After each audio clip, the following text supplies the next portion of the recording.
Alright, ladies and gentlemen. First of all, do a mic test. Should sound okay.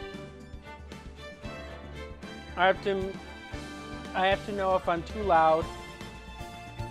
If the music needs to go up a little bit, because this game, you want to at least hear music. Yeah, it can be heard. Can you hear the music just fine? Because I know you like the music. Alright.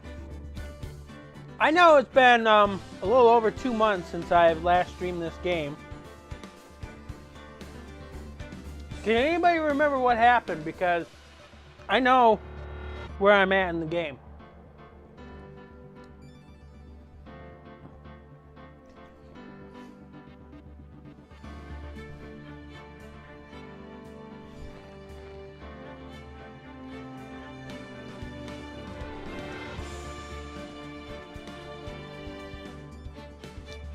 Guy probably does not remember because it's been too long. Am I correct? You remember the lion incident? Oh, that's... I'm glad you remember that part. Yes. We did find out that Leon the lion was killed by the ringleader due to an accident on Acro's little brother. You remember what his name was?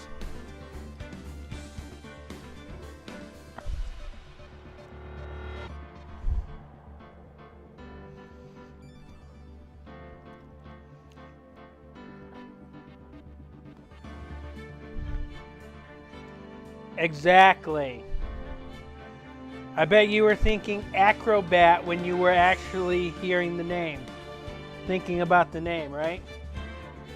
That's the easiest way to remember it.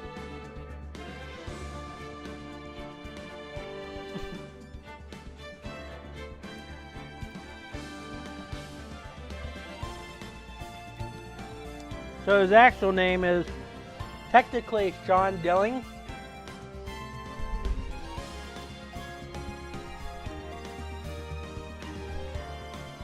And Acro's real name is Ken Dingling.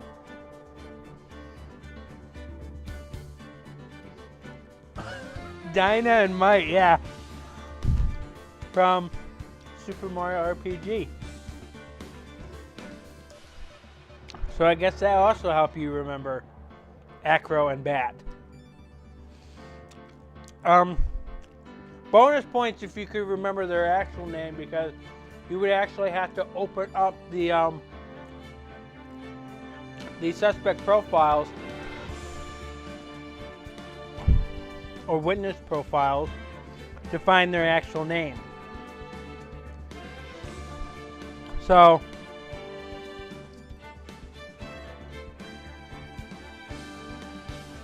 we also found a note.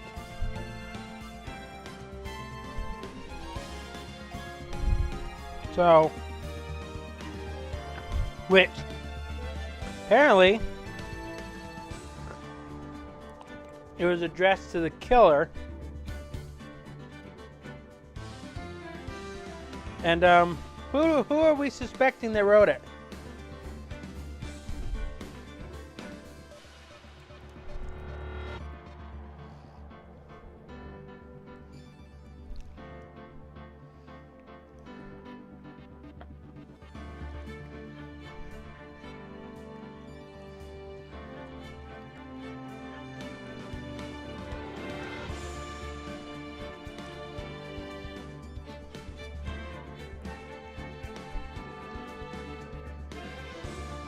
Well, based on the incident, it's suspected that Acro is the one that wrote the note.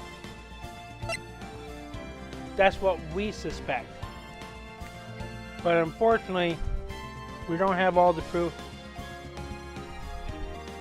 to make that assertion yet. But we will. So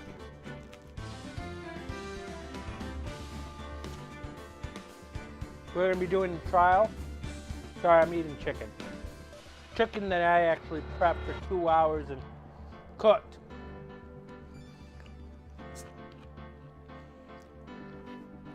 And they turned out great.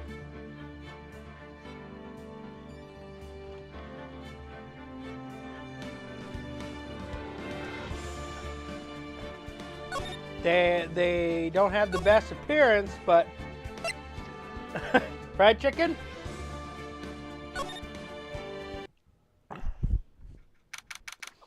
December 30th, 9:41 a.m., District Court, Defendant Lobby number 5. Good morning, Max. Oh, yeah. Good morning, sweeties. You don't seem like your usual sparkling self today. I'm always like this before I go in of an audience. I'm working up to it. Tee-hee. Don't get nervous, Maxie. Here, have a glass of milk. Regina! How fabulous! My sweetie pie! My sweetie pie princess! You came to watch my performance today? Of course I did! Mo told me that I should come and watch this. Mo said that? So what kind of performance will you put on today? Let me guess. You'll fly at the end? It's not that kind of show. Isn't that right, my sweeties? Huh? Really, my sweetie pie princess doesn't... Yeah, she doesn't seem to realize what's going on, or even where she is. Well, Max, it looks like it's time to raise the curtain. I'll see you later. Today I'm just a member of the audience. Fabulous. Enjoy yourself out there. You like Max, you're the best. Regina's different, don't you think, Nick? Top of the morning to ya! Everybody, let's get ready to get stuck in legal limbo.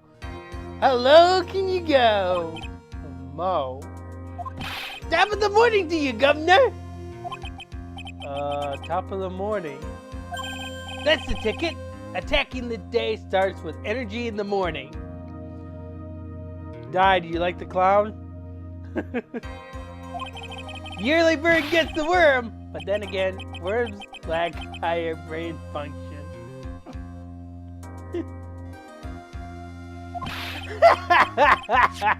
Here, Max, I brought you a present. Have some milk. Oh my, it's the thing! So, how are you two? How you doing today, right? Well, I got the feeling that today I'm going to face off against the real culprit. You mean Acro? Huh? You think he did it? Be careful. He's used to putting his life on the line, literally. He got guts to spare.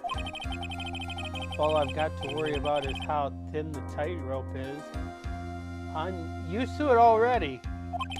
Just means that I won't be able to press him like I can other witnesses. What are you going to do then, Nick? I guess today we'll just have to do without our usual psychological warfare. Today, we rely on evidence. It's the only way we'll get past Acro and the truth. You're right, but it's going to be tough. Anyways, I want you to make sure that Regina sees it all today. It's important. Then she'll finally have to deal with the reality of what happened to her father. You want us to make sure Regina watches? Yes. That's why I brought her here to court today.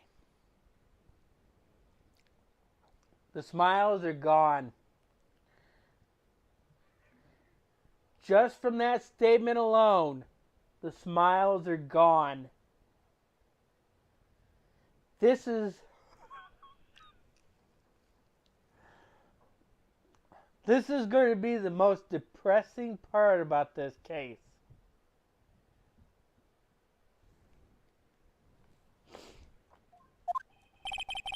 What's that supposed to mean? She needs to know that when people die, they don't just become stars. I may be an old-fashioned clown, but I don't believe in people becoming stars. December 30th, 10 o'clock a.m., District Court, courtroom number 2.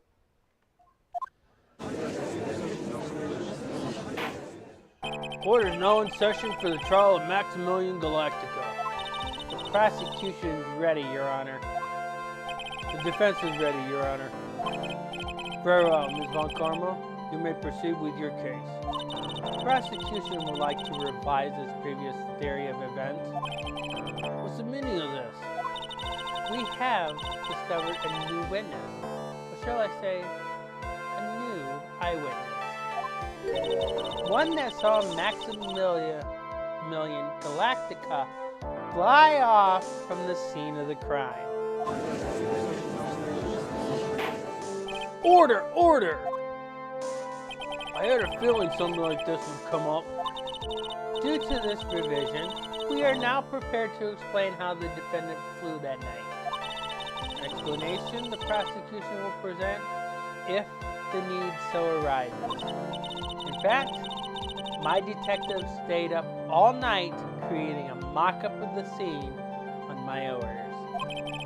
Poor gumshoe. Very well, please call your witness to the stand. Time to get to work. Shall I say, time to work. Walk the courtroom tightrope.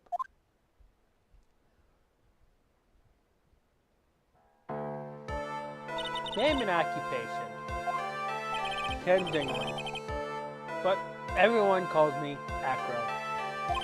I'm employed as an acrobat at the Big Berry Circus. Where were you the night of the crime? I was in my room that night. If you look at the map, you will see the witness's room is near the crime scene. My room is on the 3rd floor. The crime scene is below my window. The night of the crime, the witness saw something quite shocking. Would you tell us what you witnessed? Okay. What I witnessed? It's just after 10 o'clock p.m. and I was resting in my bed. Around that time, I heard a loud thump noise from outside the window. Then, a few moments later, I saw someone flying right by my window. It was Max Galactica. I only saw him from behind, but that's who it looked like. To be honest, when I saw that, I thought I was dreaming. This witness's testimony matches up exactly with the clone. If that's the case, there's very little the prosecution need add. All that's left is to explain how the defendant disappeared into the sky that night. Before we get that far, I'd like to cross-examine the witness. A foolish choice by a foolish fool who wishes to feel the foolish sadness of a sad fool. A man must know the proper timing for things, Mr. Phoenix Wright. Just like your old friend, Mr. Miles Edgeworth did. Mr. Wright, do you have a problem with the witness's testimony? In the words of Miss Von Karma, may I quote yesterday's proceeding? There's no way that actually happened. Very well. You may proceed with your cross-examination. What I witnessed. Alright, I'm going to pull up a guide so that I have a reference.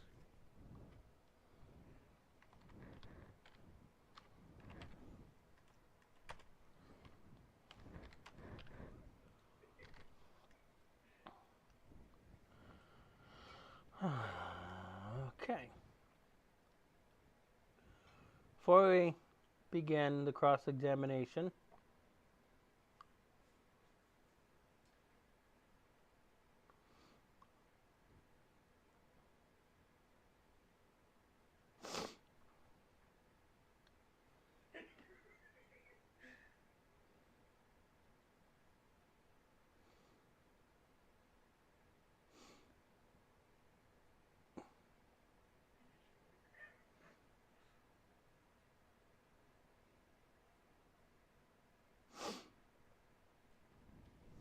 all right. Let's see what we're looking at here.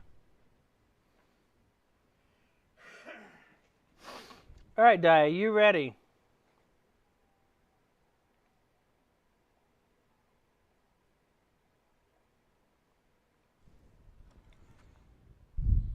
You ready? All right, here we go.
Are you sure it was a human being? It could have been a mannequin or something, or perhaps a large action figure. Well, setting aside the possibility of a mannequin, an action figure is plausible. You have no need to mince words with Mr. Phoenix Wright. Testify to the truth and only the truth, just as if we were there with you that night. I believe it was a human. Damn. I just strengthened his testimony. Wonder if Acro's statement jives with the fact.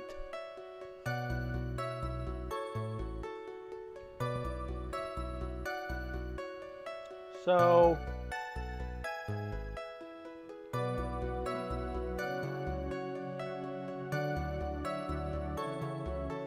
at this point in time, we can't say that there's a contradiction.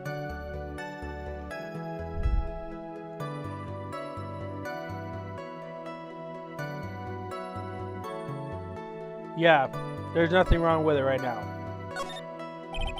What's the matter, Mr. Wright? Nothing, Your Honor. Until I can find a clear contradiction, I should tread lightly.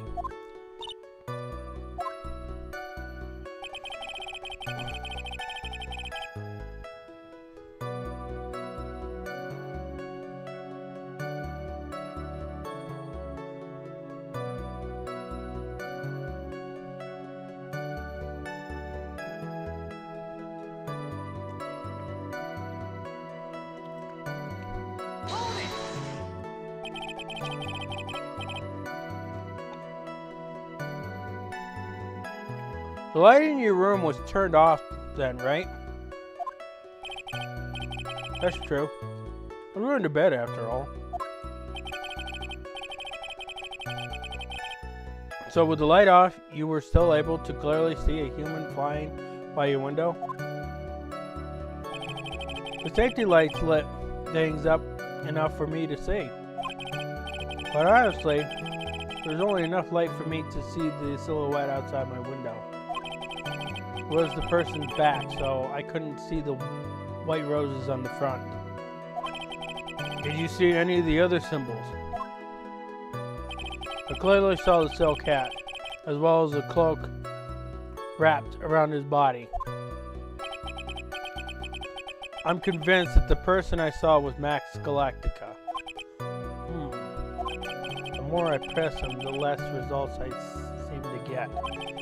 But maybe there was something fishy about his latest bit of testimony. This one, we can actually say that there's a contradiction.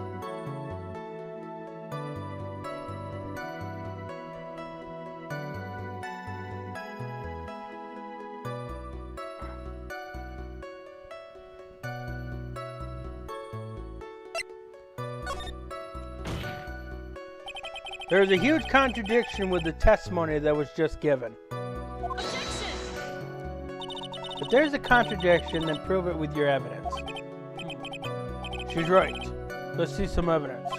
Do you have any evidence to support your claim of a contradiction?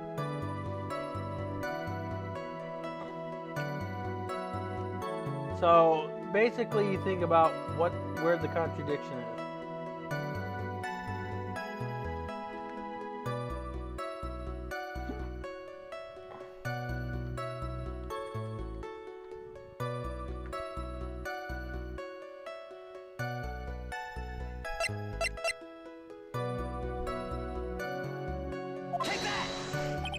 You claim to have seen the exact same thing Mo saw that night. Do you stand by that? What do you mean? The cell cat. What about the cell cat? I saw it on Max's head as he flew by my window. Well, you should have tried looking down out of your window that night. That would be quite difficult considering the state that I'm in. Just looking outside of the window was a tough enough challenge for me. That's a shame because you would have noticed the cell cat found on the scene. That's the ringmaster's hat, right? Afraid not. No matter how you look at it, this is Max's cell cat. Where are you going with this, Mr. Wright? Are you saying that Max has two cell cats? No, this is a handmade one-of-a-kind model made only for Maximilian Galactica, which in reality he should have like 10 to 20 of them if they're specifically made for him, because if one of them gets damaged he has backups to wear, which means, Acro, that you've been fibbing on the stand.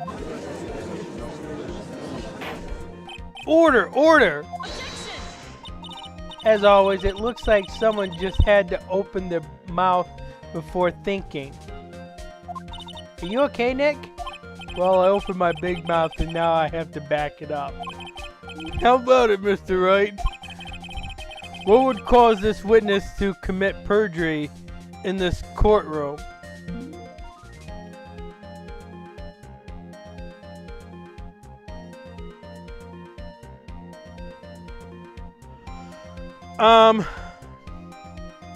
Well, two of them statements kind of works, but there's only one true answer. One of those statements has no correlation with the facts. No. There's something a little bit stronger than him having a grudge with Max.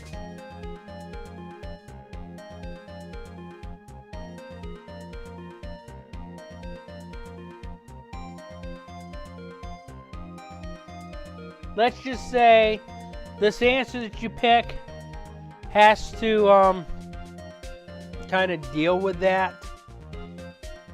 But that's not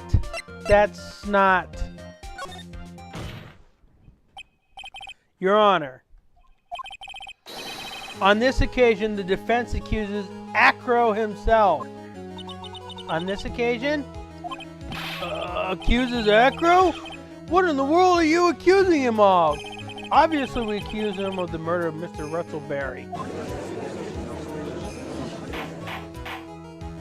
Mr. Wright, are you serious? Deadly serious, Your Honor. Haha, I think Your trips to the circus have served you well. You seem to have learned how to try and grab an audience's hearts and minds. Your Honor, don't allow yourself to be swayed by theatrics. Trying to wow the crowd with smoke and mirrors is the oldest bluff in the book. Really? If you don't believe me, just look at the witness. He's calm enough for it to almost be scary. He is staying rather calm and collected. Why do I have a woodpecker picking at my face? Mr. Dingling, do you have any responses to the defense's accusation? I don't really need to say a thing, do I? He just said I was fibbing, so I guess that's better than lying. What do you mean? Everyone, take a good look at me. Am I a liar? I can't even stand up by myself, let alone leave the lodging house. That's true. I understand that Mr. Wright is just trying to help his client, but to do this by accusing me of a murder of all things. See? Even a sliver of common sense makes it clear the accusation is ludicrous. She's right. Way to pick on the disabled, you heartless, cruel man. Phoenix is a poopy head. See that, Mr. Phoenix, right?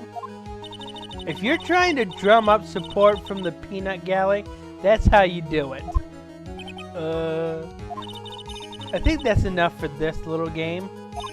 I've got a doctor's note to confirm that Acro is unable to stand under his own power. Maybe the defense is planning on making a claim to counter this as well. I can hear the defense now. Acro had an accomplice. What do you say about this, Mr. Wright? Did Acro have an accomplice?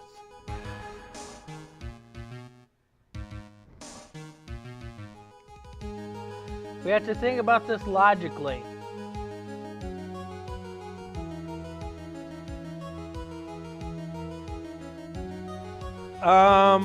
Actually, theoretically speaking, we could probably say yes, but the game wants us to say no.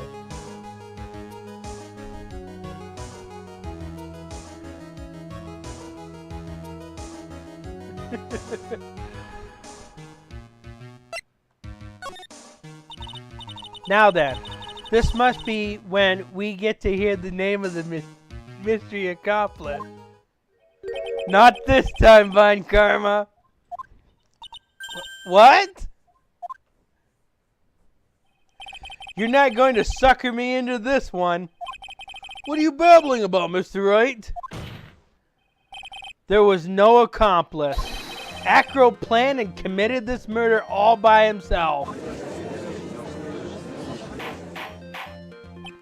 Order, order! What are you getting at? Way to keep them on their toes, Nick.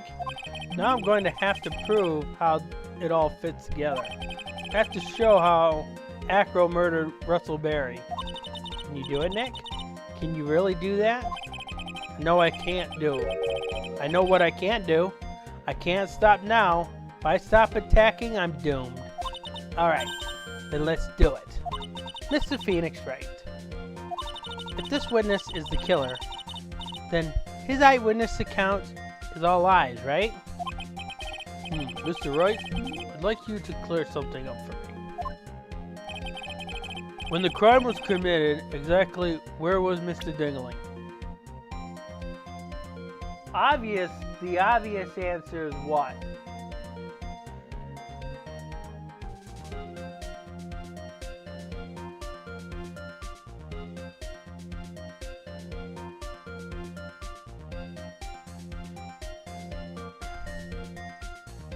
So, the ringmaster died here.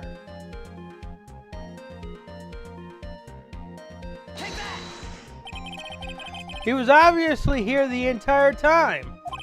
That's Acro's room. Pretty simple, eh?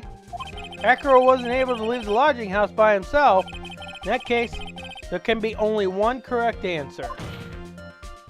Acro didn't leave his room to kill the ringmaster. What? Are you nuts? What are you saying, Mr. Dingling? What say you, Mr. Dingling?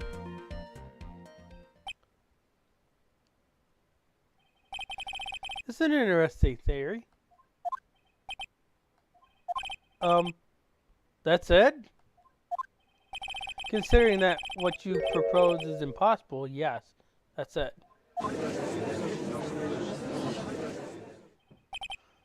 Mr. Wright? Yes, Your Honor? As the witness has stated, your assertion is impossible. As he is in a wheelchair, there is no way he could go to the scene or be the killer. You got a point. It seems you've forgotten once again, Mr. Phoenix, Wright. The defendant was clearly spotted at the scene of the crime. That's true. Mo said that he saw Max, didn't he?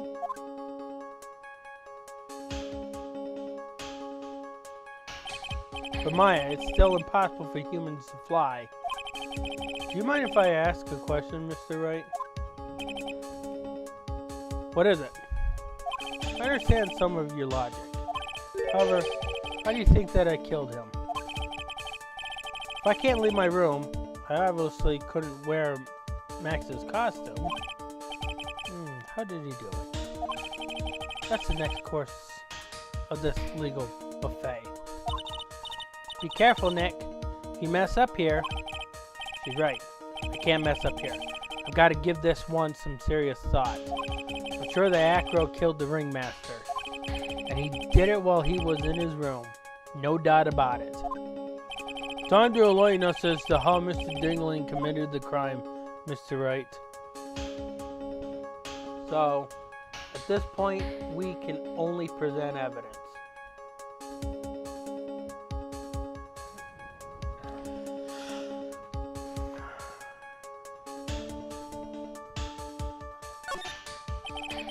I'm going to present some evidence.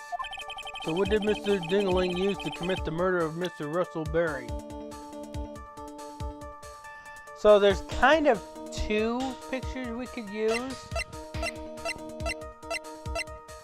And yes, I use the term pictures, so you can only... The circus map isn't going to help us. Crime scene photo isn't exactly going to help us.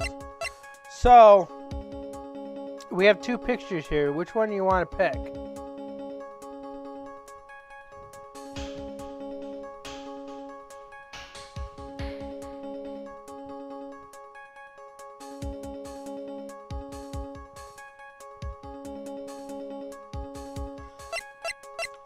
Grand Prix photo or Max G bust?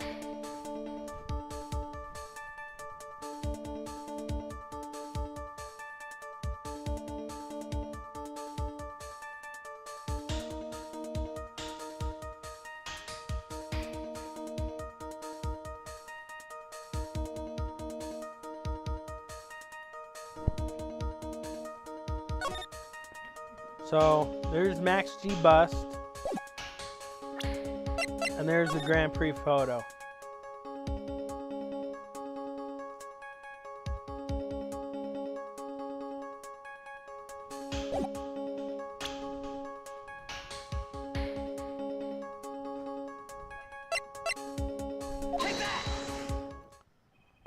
What's that? A picture? It is indeed. The problem is with the item that's shown in the picture. The bust? It's quite a large bust. And because it is life size, it is also very, very heavy. Heavy? Heavy enough to guarantee a certain death. Especially if it was dropped from a third-story window. Ah!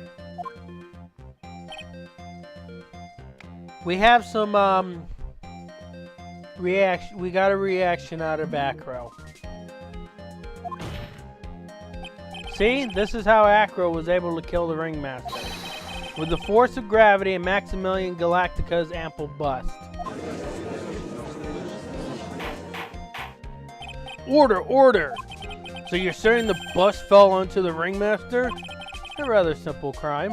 Even if you were stuck in a wheelchair, it would be incredibly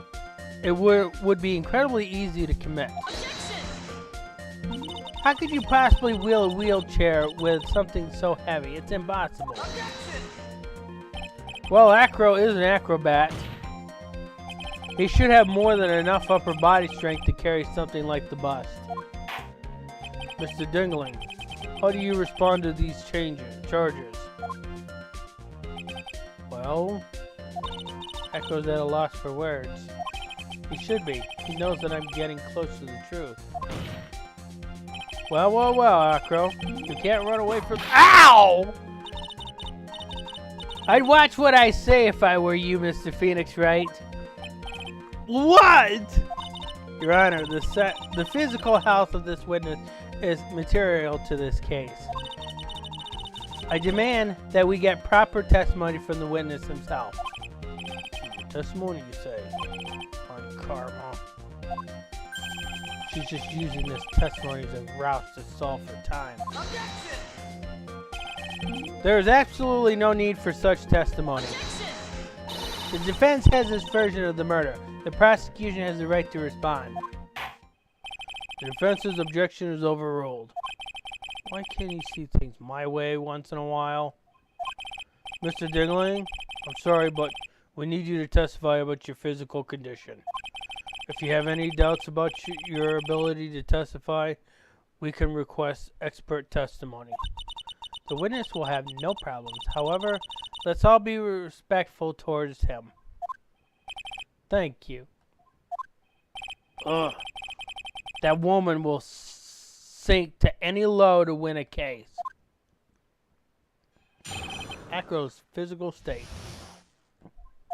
I suppose I could have lifted something that size of that bust. I have a strong upper body from working as an acrobat, and only my legs were injured. However, lifting that bust and looking out the window would have been impossible. There's no way I could have exerted that kind of force on my lower body. That makes it impossible for me to have known the location of the Ringmaster's head. Thus, it would be unrealistic for me to drop the bust on him. Don't you think? Is it? I've no doubts in regards to this witness's testimony.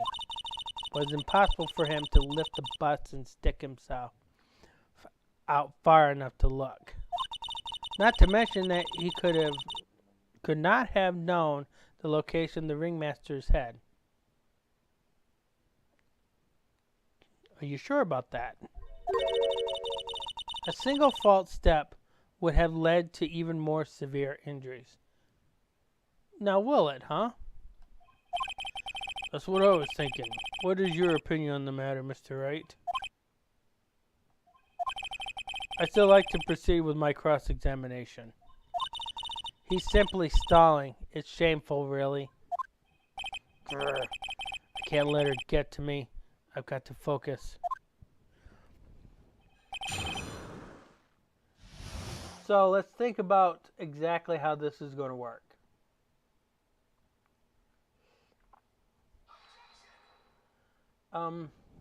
We don't necessarily need to press statements in this one, so you ready, Di?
And why is that?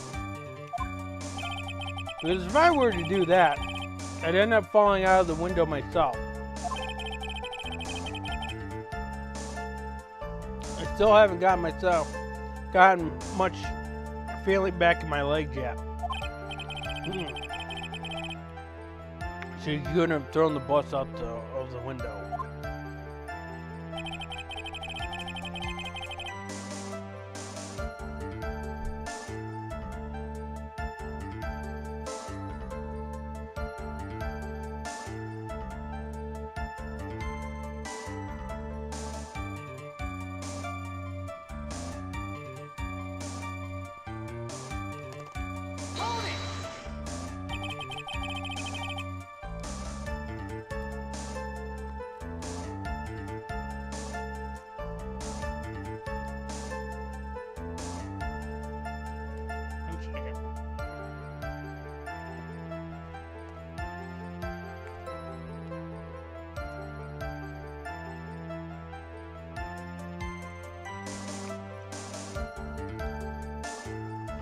So how long do you think your recovery will take?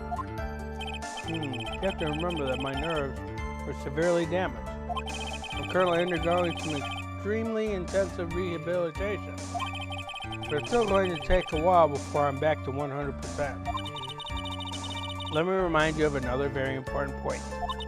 If the witness was carrying the bus, he would not be able to see out below the window.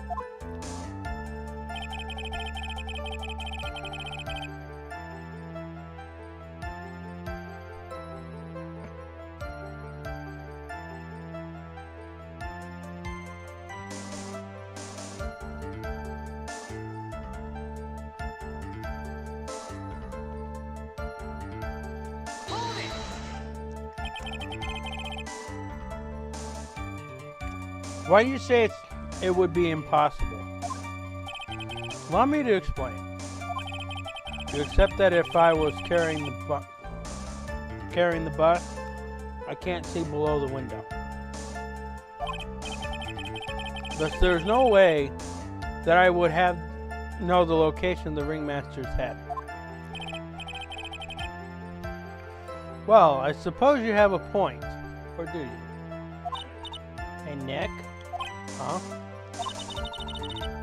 What if you turn things around? Maybe if you think of it sort of like this. If he knew the location of the ringmaster's head, then he could drop the bust. That does make sense. That'll help you out, Di. If only I could prove somehow.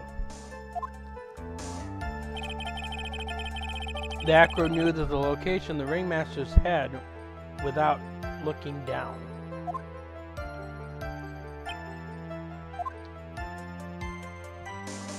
I think I've already explained things sufficiently.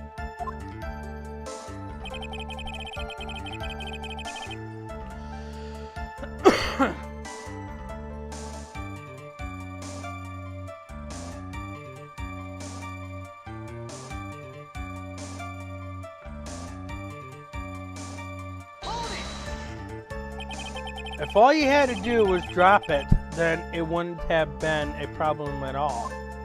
If all I had to do was drop it, you're right. I could have done that. However, there's no way that I could have landed a direct hit on the ringmaster's head. So that kind of makes your theory a bit pointless, doesn't it, Mr. Wright? Acro was strong enough to lift up the bus. The main problem is, how could he have aimed for the ringmaster's head? I wonder if he used some kind of tool to aim for the ringmaster. That's the ticket, Nick. Show them what you've got. Have to be careful.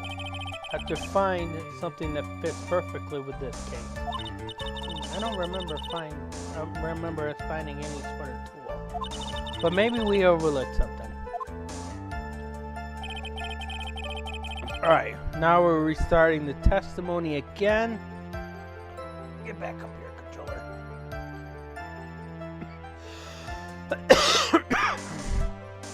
Alright, do you know what statement? To present evidence. And you know what evidence to present?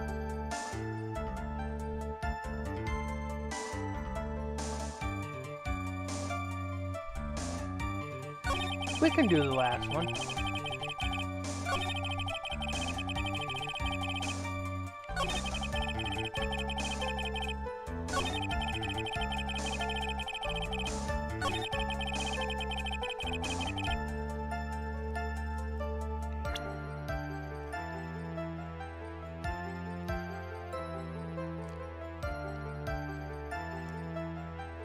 You know what evidence to present?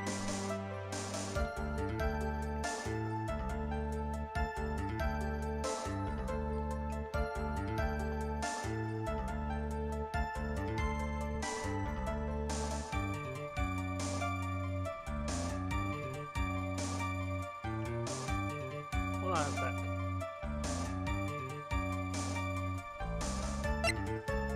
Okay, so we have the crime scene photo. So that's what the crime scene photo looks like. So cat, ringmaster's paper, messy promo photo, broken bottle, circus map, Money the Monkey, Leon the Lion, autopsy report, wooden box, small season bottle, Grand Prix photo, note, Max G bus.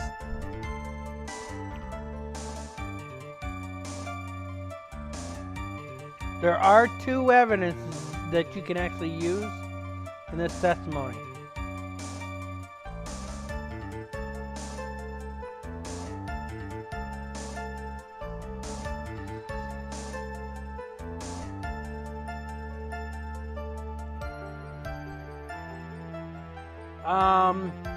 Couldn't use the note. The note is not going to help them to locate the ringmaster's head. Got to have something bigger than that.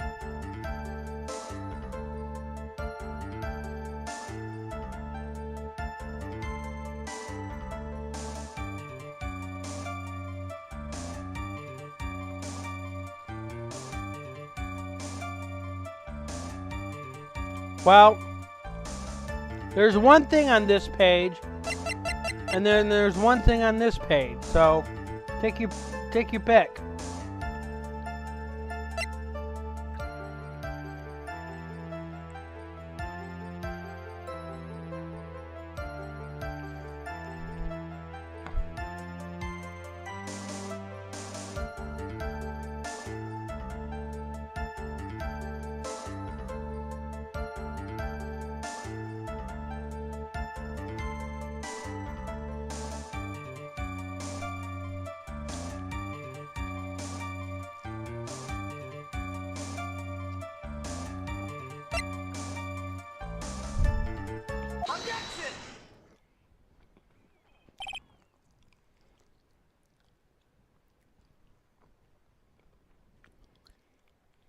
Hold on a sec.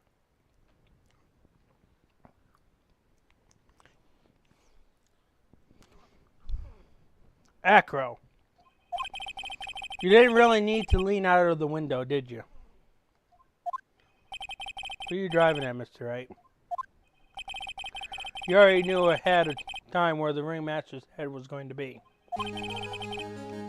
Quite precisely, I may add. Just silly hinting at things is pointless, Mr. Phoenix, right? Enough stalling. How about you show us some evidence? But I did such a good job hinting! Yes. Hurry up and explain things, Mr. Wright. Maybe you should take a look at this. You could have also presented that too, Di. The key point here is the wooden box.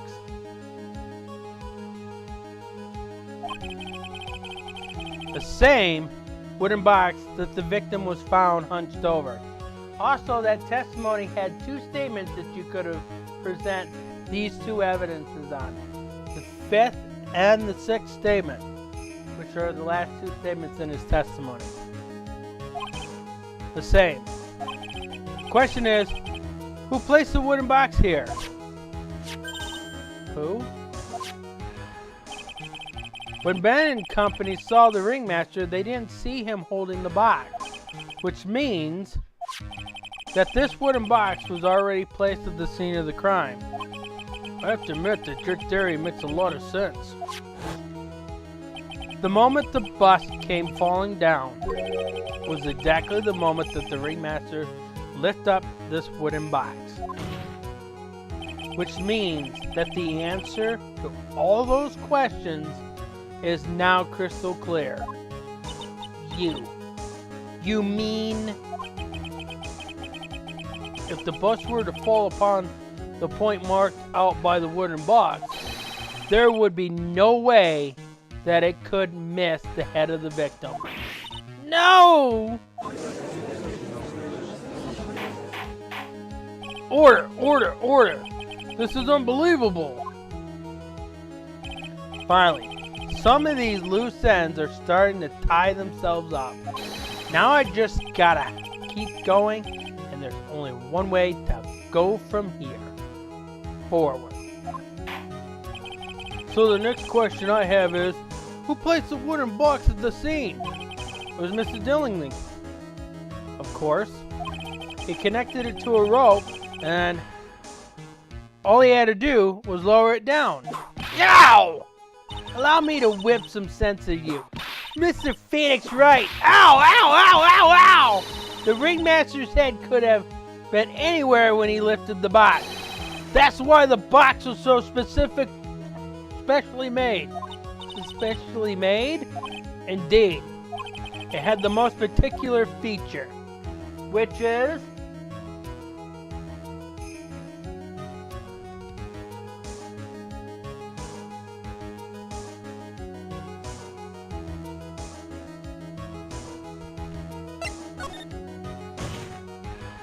the box had a remarkable weight.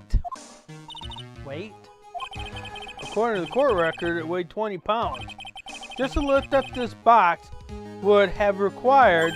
Oh, I see. One would have to squat down, then lift it up with their body, wouldn't you say? That's exactly what I was trying to point out.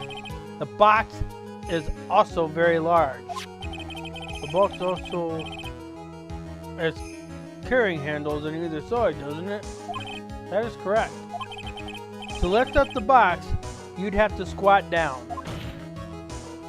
Which means that no matter who you are, your head would be in approximately the same place.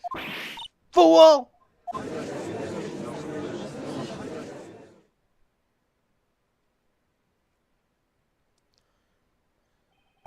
Does he even bother to listen to me anymore?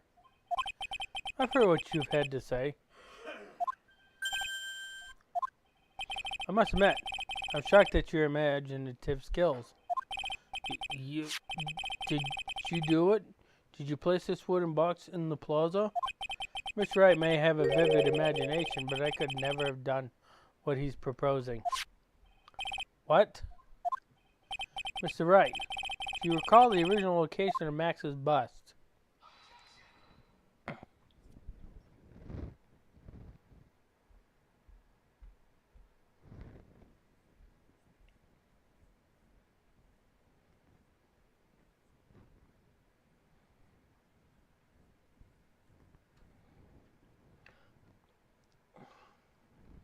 So this is actually up to you. This is actually testing the player's memory. So you actually remember where it's at, right?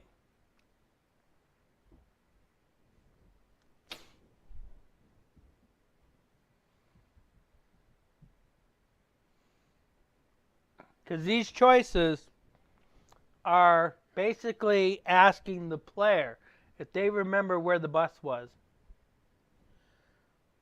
No, originally where the bus was. Not where, because they don't even know where it was at. They don't even know where the bus is located because they couldn't find it. But where was the bus? Where was the original location of Max's bus?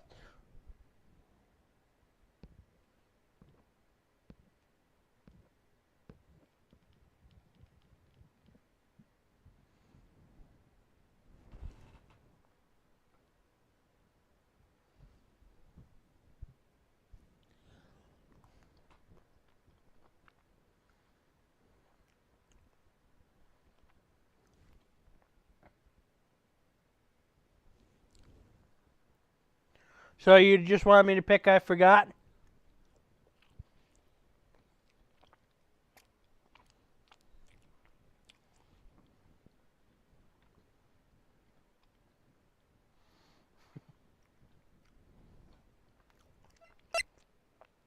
I've never picked this option before.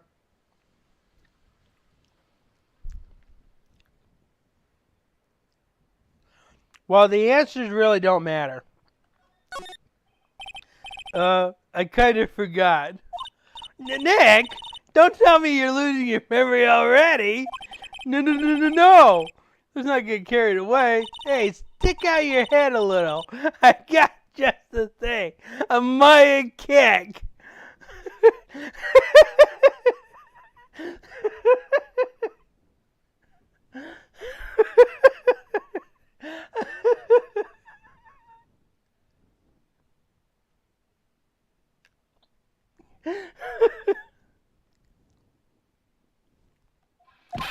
Enough of that. No horseplay in the courtroom.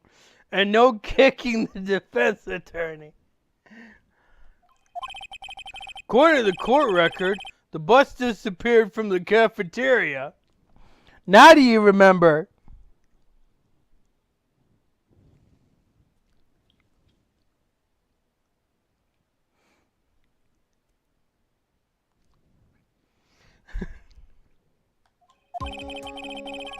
I'd like you to remember one important fact, Mr. Wright.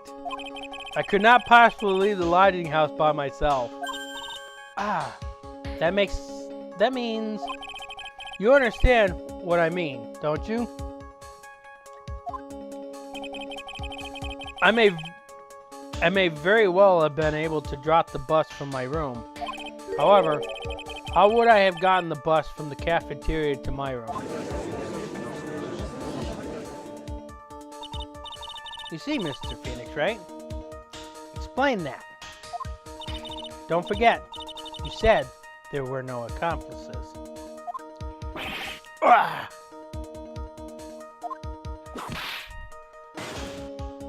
Tell us exactly how the witness would have carried the bus from the cafeteria. Yep, we definitely have a problem here. No, we don't. But this is no place to be perplexed. I've got to get my wits about me and prove how things happen once and for all. Alright, Mr. Phoenix, right, let's hear your explanation.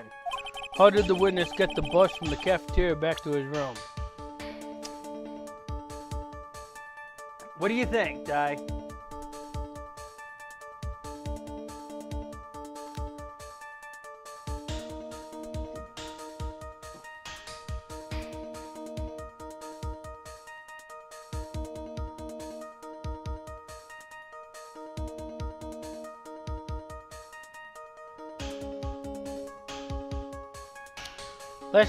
Let's go to the next page.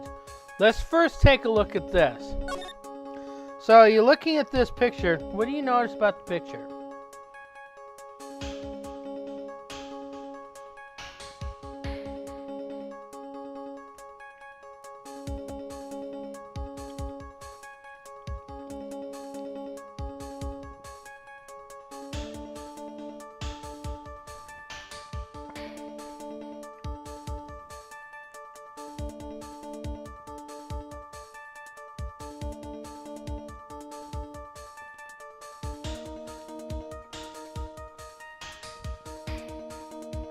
What's special about this bust?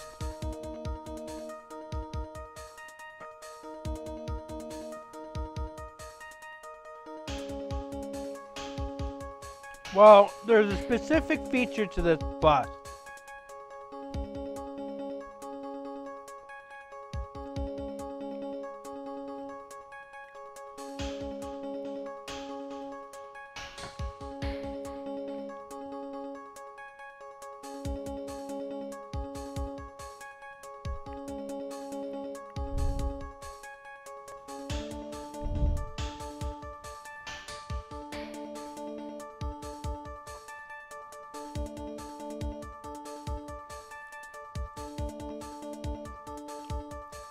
Yes, the cards.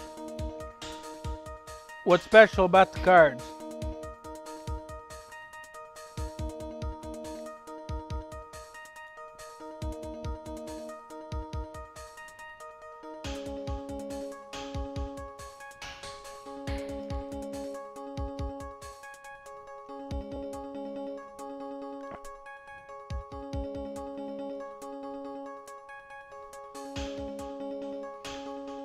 Not really magical. Not really magical. These cards have a reflective surface onto them.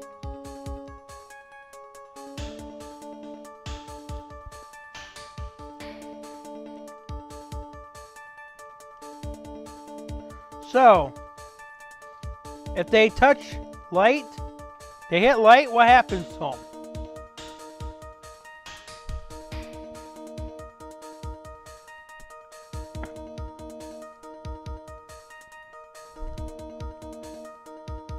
They shine, correct. Who or what at the very big circus likes shiny objects?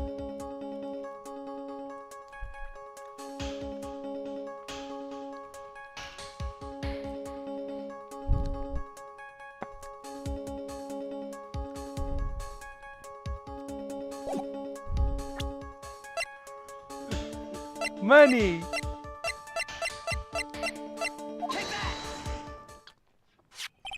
A monkey? Everybody knows money. He loves shiny objects of any size. Oh, like when he stole the ventriloquist's ring. So, are you saying the witness had a monkey steal the bust? Of course he didn't order the monkey to steal it. The monkey stole it on his own and then brought it back home. We got a reaction out of him. Home? Money lives in Acro's room. Acro's room? Objection! But the bust was bronze, wasn't it? Bronze isn't all that shiny. Objection! Maybe you should put the what down sometimes and read the court record. My, those are some very nice cards he's holding. Yes, and they are made of platinum, which is very shiny. Gah! Acro. Money is a strong monkey, right? It'd be easy for him to bring that bust back to your room. If he wasn't able to handle that himself, I'd be on the market for a new roommate. Order, order! I said order! Miss Von Karma! Where is the bust in question at this moment? I don't know. We're searching for it as we speak. This is a rather strange turn of events. But let's say that the monkey had not stolen the bust. What would have happened then? Well, in that event, something else would have been used as the murder weapon. Fate. Then you mean this bust was the murder weapon? Purely by accident? It's possible. Maybe Acro saw Money's mound of stolen goods and thought to use one of them. Got another reaction.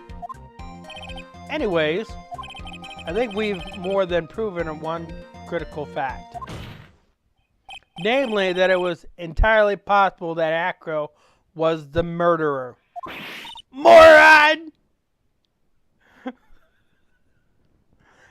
Does she sound like a teenager to you, Di?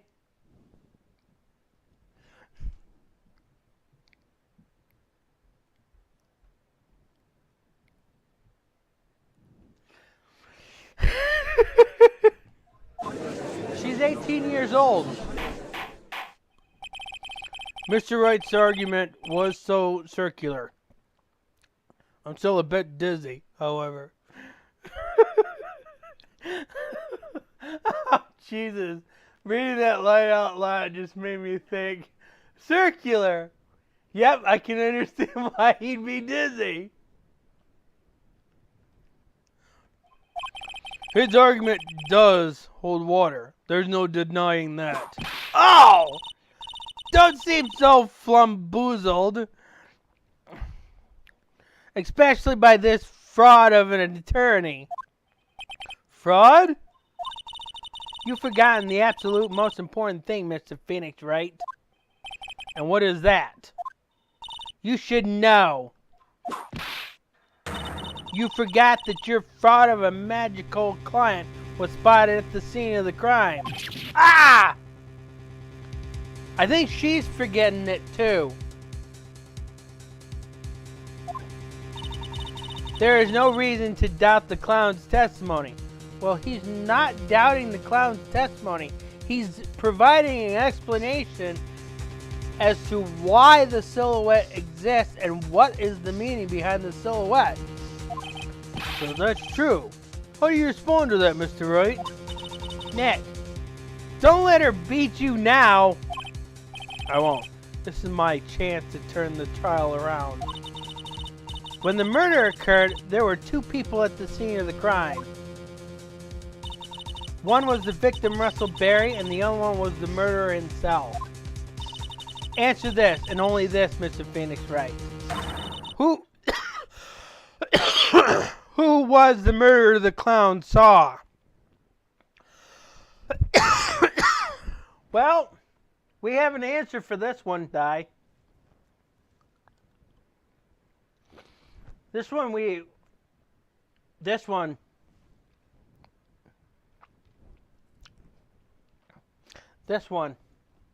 Yes, this one.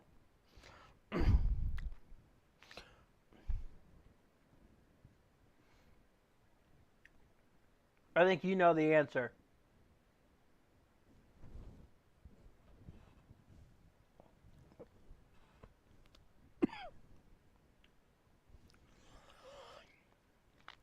No. No, it can't be Bat. Bat's in the hospital. But we're not presenting a person in this one.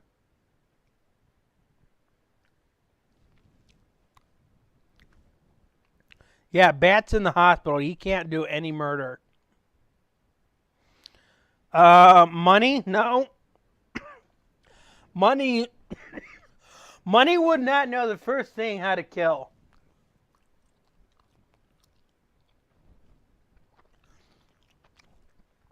Because if he was, everybody at the circus would have been slaughtered by Money.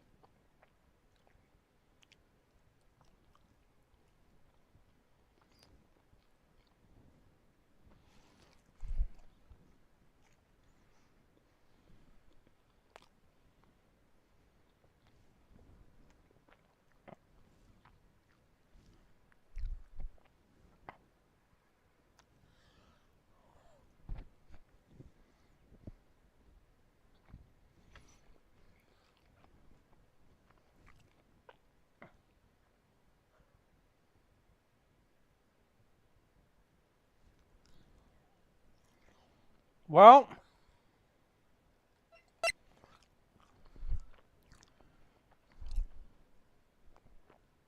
technically there's kind of two. You can use the Grand Prix photo or this one.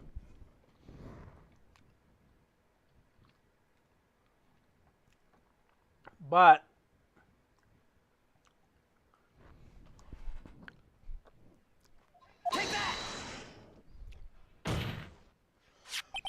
He saw the Ow!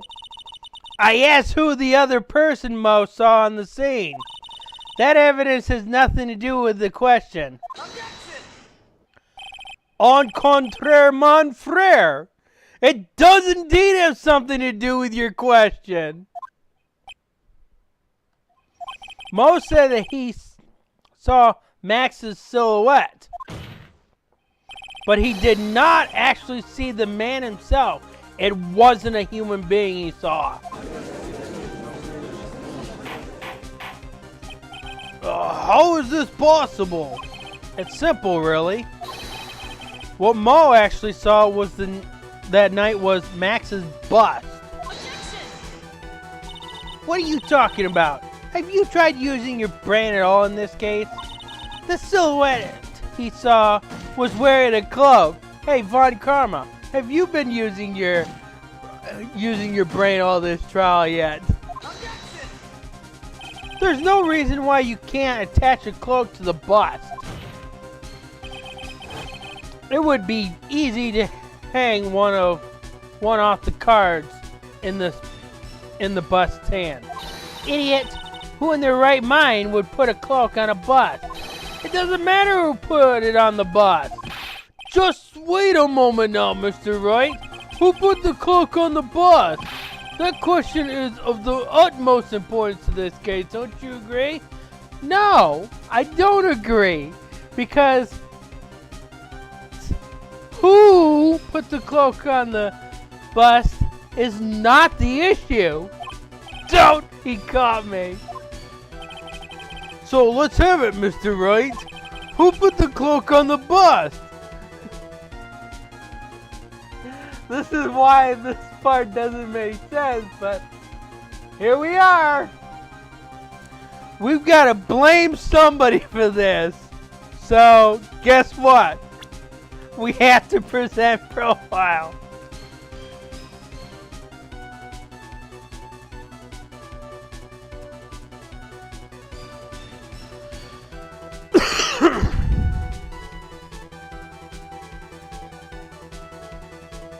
No, Acro has no way to do it. There's no way for Acro to put a cloak on that bus. This is going to be very confusing to you. But once it's explained, it'll make sense. How the game wants it to be made sense.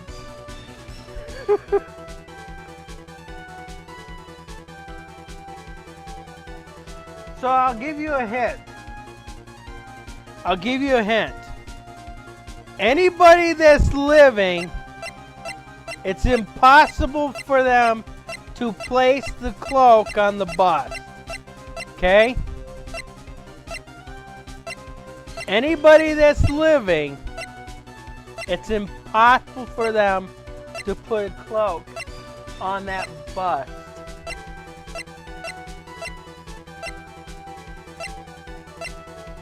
That is the hint I'm going to give you.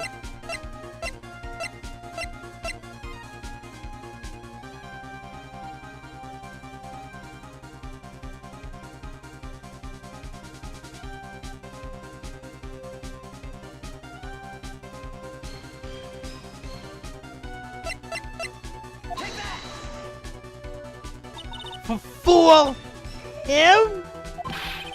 You're saying it was the victim himself, Russellberry? That's what I'm saying. The victim himself placed a cloak on the bust. Place the cloak isn't really the right way of putting it. So what would be the right way of putting it, Mr. Wright? Explain yourself! Nick, do you really have a handle on all of this? This is the easiest thing that can be explained. Very easy. I'm fine, Maya. I'm finally putting all the pieces together. There's really only one picture I can paint anyways. Alright. So, you want to know what really happened that night. Let's step back in time. Acro used a rope to lower the wooden box onto the scene. Then he attached the rope to the bust. and dangled the bust out of his bedroom window directly above the wooden box. At the same time, the ringmaster told Max to wait in his room and went to the scene. Of course, at the time, the ringmaster was wearing Max's costume. Perhaps he didn't want anyone to recognize him that night. But just as he feared, he was spotted at the entrance of the lodging house. But none other than a ventriloquist and his puppet men in Trilo. When the ringmaster arrived at the scene, he bent over to lift the wooden box. And that's when Acro took his chance and released the rope.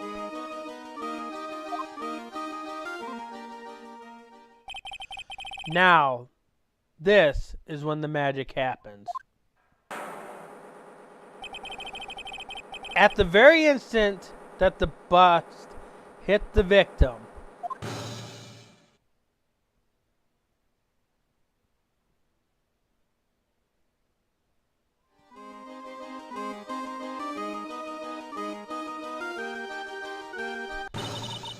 you wait just a minute there, Mr. Phoenix, right? How can you disprove that? That is exactly how it would happen. Gravity and motion occurred.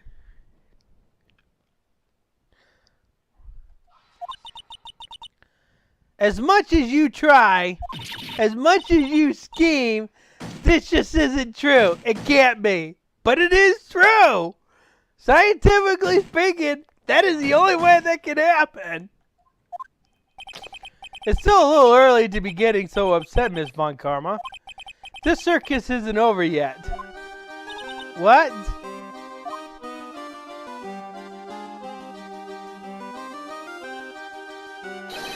The impact of the bust and the victim threw the cloak up, which snagged onto the bust. That impact also caused the sound a certain witness heard, prompting him to take a look. That witness was, of course, Lawrence Moe Curls, the clown. When Moe looked out his window, the cloak had already snagged onto the bust. Now, having completed the crime, Acro naturally went about pulling up the murder weapon. And of course, he had no idea that Moe saw the bust being raised with the cloak dangling on it. Primarily because in his wheelchair, he could not see out of his window. So he just kept pulling the bust up.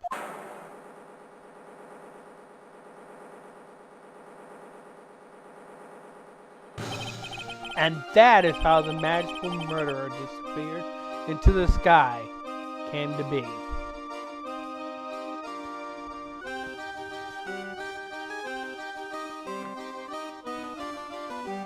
How can you disprove it? There's no footprints for the killer. So you cannot blame anybody else for it. You have to use that as factual evidence. And there is no way to disprove it. And he already proved it in court. That is the only way it can happen.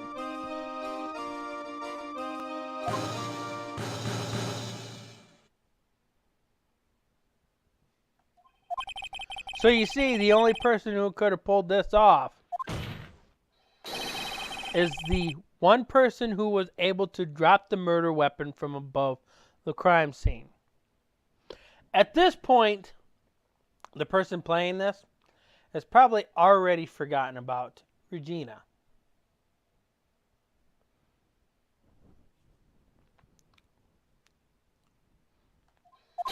Acro, it could only have been you.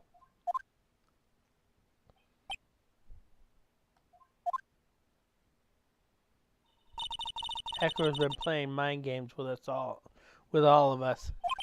Sure has. But he has come to the end of his rope now. So, what now? You graced us with a rather long-winded tale.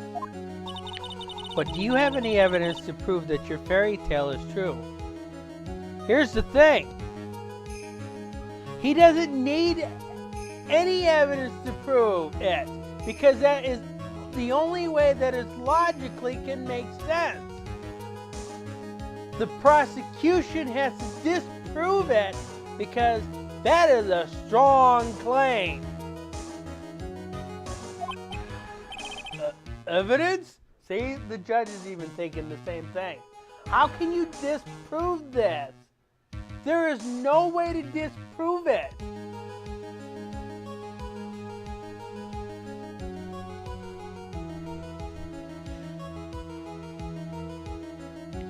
And if you ask for a motive, you're gonna the only logical explanation is at this point in time, motive wouldn't even matter if he had a motive or not. He's the only person that could do this. There is no way to disprove this. So, asking for a motive is unnecessary because you can't disprove this.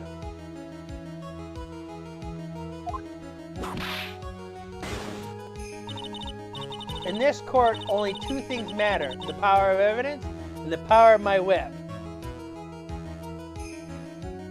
You're right.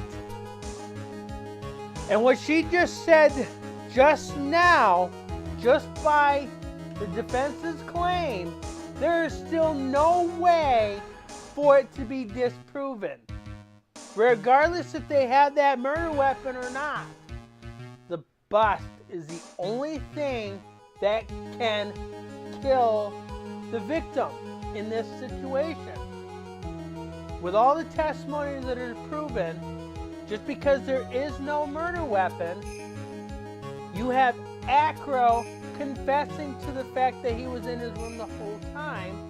And since all this is linked to his room, and there is evidence to prove that it was coming from his room, what else do you need? It doesn't matter if he has a motive or not, because he's linked to it. There was nobody else in his room. He confirmed that. There was nobody else in his room.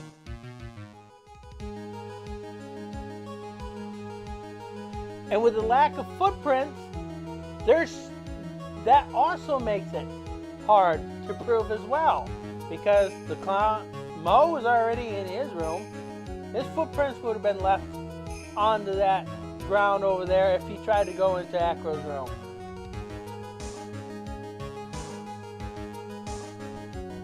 So there's no way for this to be disproven without the prosecution's part. The defense has already proven their case. At this time, there should already be a verdict by now. This case is over with. Don't forget the power of my gavel as well, though I should already be making a verdict on this case, because I don't see how this can be disproven. Mr. Wright, the prosecution brings up a good point. She does? Where? Can we see some evidence? Like, it really matters? Nick, they say they want evidence, despite the fact that the prosecution cannot disprove your claim. I just explained how there can only be one possible murder method. But there is still something unusual about Mo's eyewitness account. Unusual? A contradiction, actually. Okay then, use that and get out of this jam. That's enough talking amongst yourself. Proceed, Mr. Wright. Present some evidence to the court that backs your claim. I want hard proof that you have unraveled the trick to this magic trick.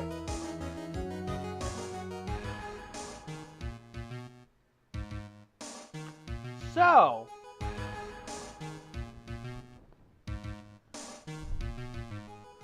This goes back to one of the evidences that we already presented, which at this point it really doesn't make a difference if this evidence is presented or not.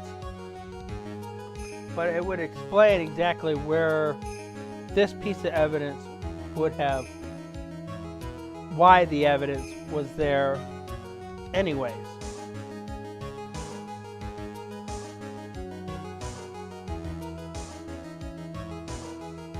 I think you know what I'm referring to, Di.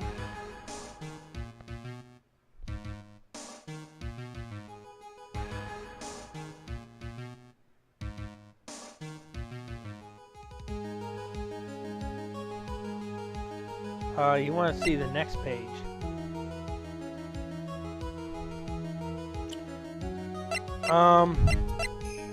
There's nothing on the next page that's going to help you.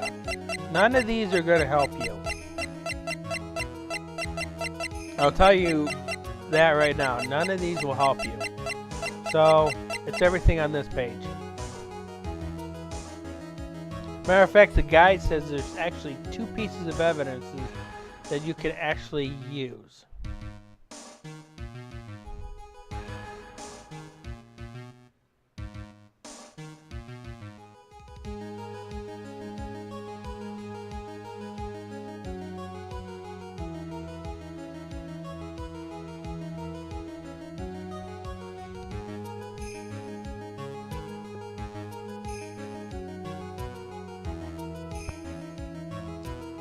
Alright.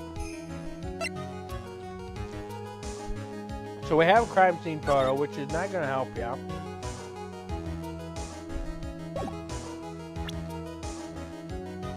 You have the silk hat.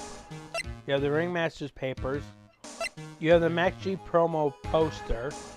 You have the broken bottle. You have the circus map, which is not going to help you either. Of course, these aren't going to help you either. So that should limit your evidences that you can use.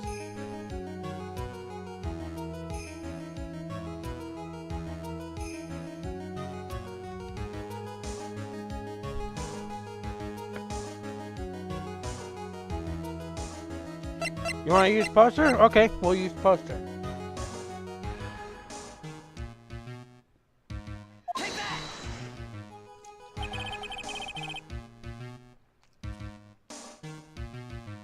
The problem is Max's 3 symbols.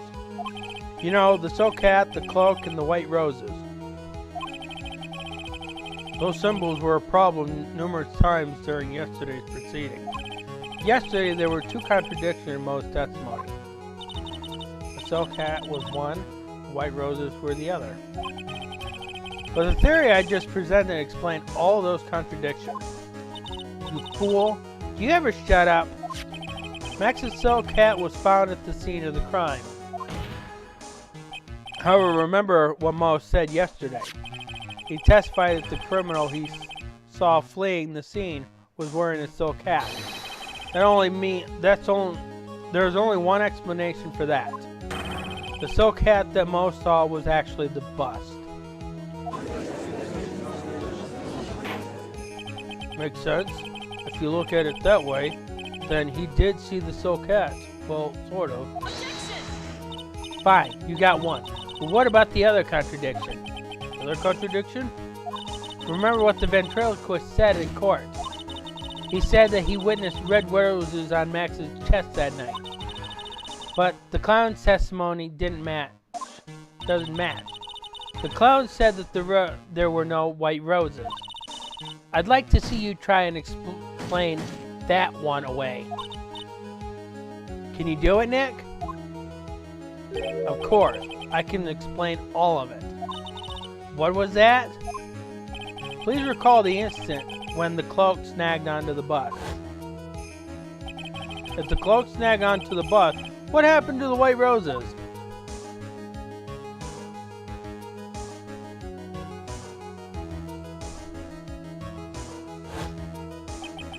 Do you get it yet? If the cloak got snagged onto the front of the bust, It means that the white roses would end up on the back of the bus. Well, technically on the back of the car.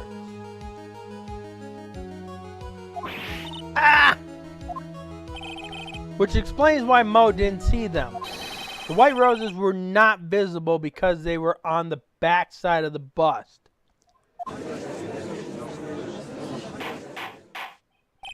Order! Order!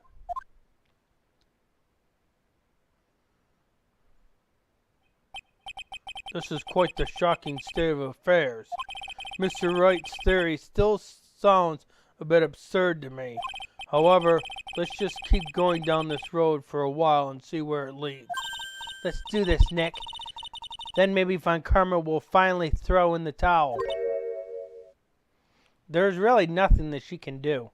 She's completely lost this case. And this is the part where they're going to ask for motive. But, like I said, the motive doesn't matter in this situation. Because Acro is already linked to the murder. He is the only one that can commit this crime because he's the only one that was in his room at the time. There was nobody else. And there's already evidence supporting this. So motive doesn't matter. Well, so much for that theory. Mr. Wright, do you mind? What is it? You took that time to research our circuits, didn't you? Well, yes, I did. There's something making you think I didn't? If you did, then maybe you'll understand why I think you're off track. Why is that? Motive. See? But motive doesn't matter. In this situation, motive doesn't matter. Acro's already linked to this case. This witness feels an incredible debt of gratitude towards the ringmaster. Anyone with any relation to the circus is well aware of this.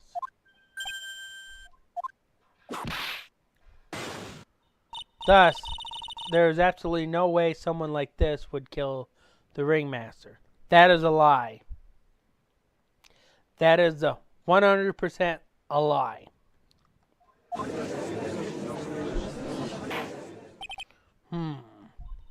Your Honor, I'd like you to hear Acro's story.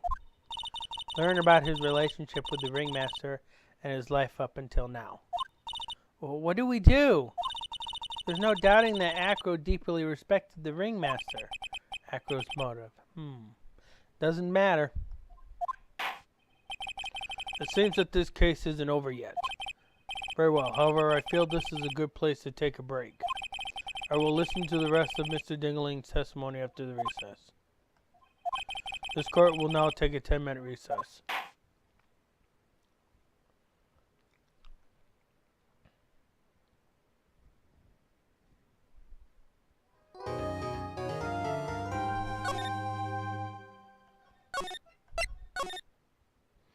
All right. Let's take a little bit of time to collect ourselves.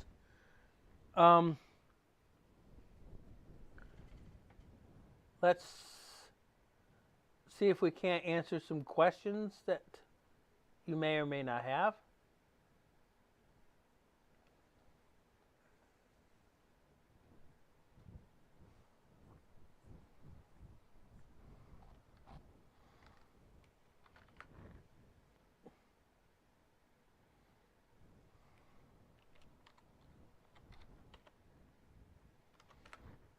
We'll also look at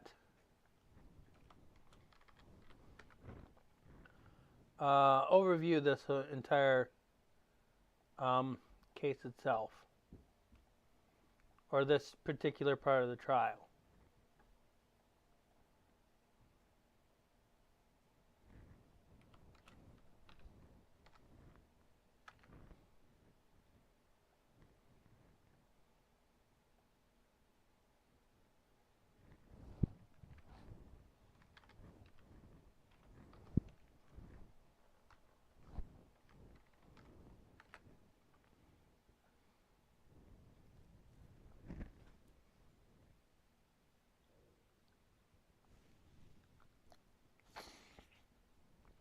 most of the characters aren't that impressive to a lot of people. And a lot of them says that this case was boring. Specifically speaking,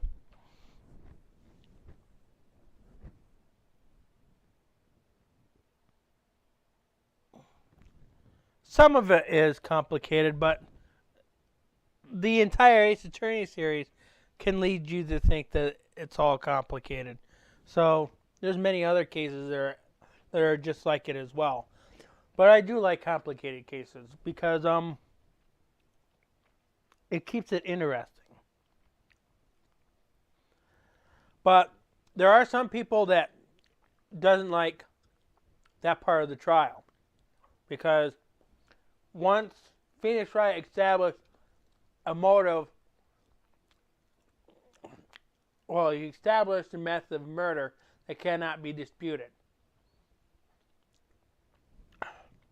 And because they still ask for motive, despite the fact is there is no other explanation to why Acro did what he did. Motive doesn't matter.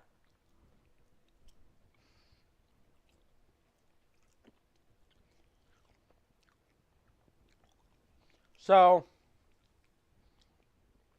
let's talk about motive for a second because that's what they're going to try to establish in the second part. What do you think is Acro's motive?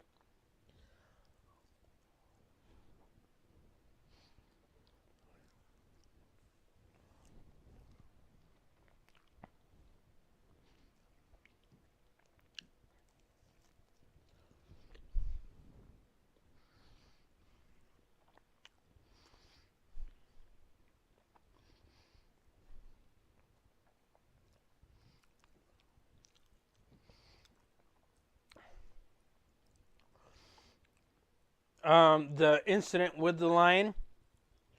Well, how this game is set up, that wouldn't be enough for a reason to kill Russell Berry.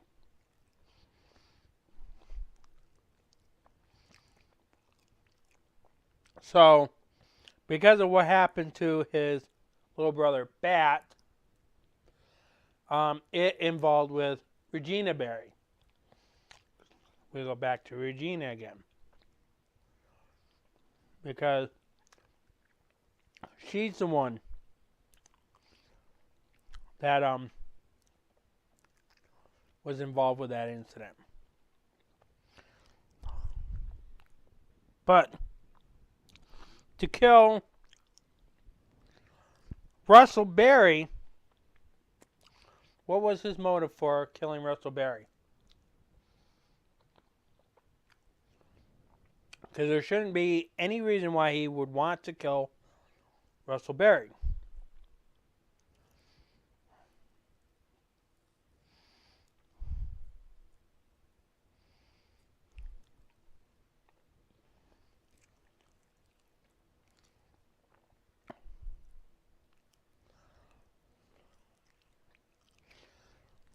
Think about the situation he was in. So, if his sole intent and purpose was related to the incident with Leon the Lion, because of his brother is comatose because of that incident, his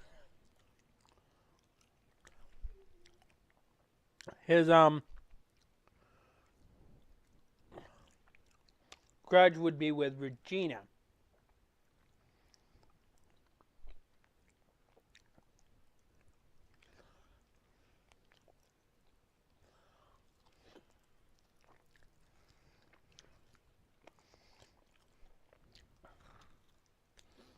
Partly right, but not Max. Regina.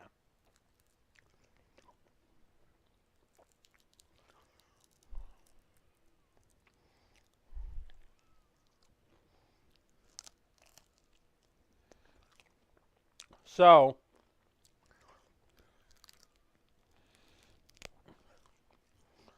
if he thought Regina was there, that would make sense for motive. So what does this imply?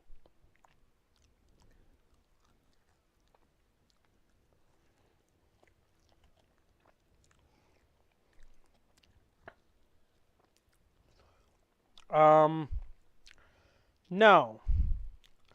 This is what we would initially call accidental murder.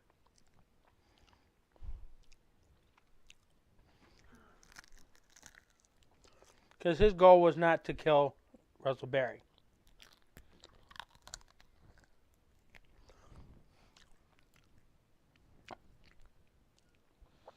Because he considered Russell Berry as family. And Regina is Russell Berry's biological daughter. So, he thought Regina would be the one to try and struggle to carry the box so he could drop the bust on her. Russell Berry was there instead.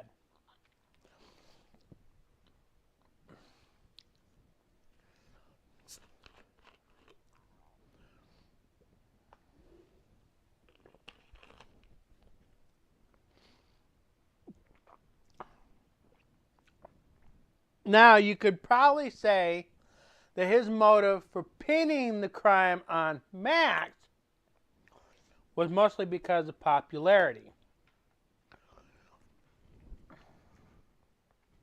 Because at this time, Max is more popular than everybody in the circus. And Max is the reason why the circus is still alive.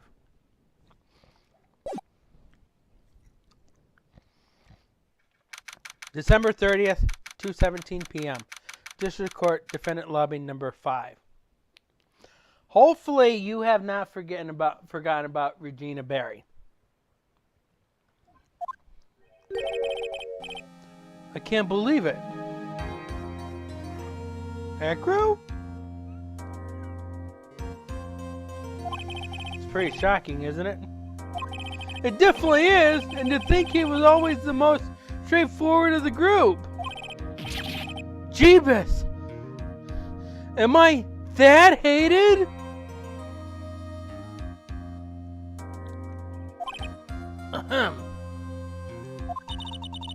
Acro tried to pin the murder on you on purpose.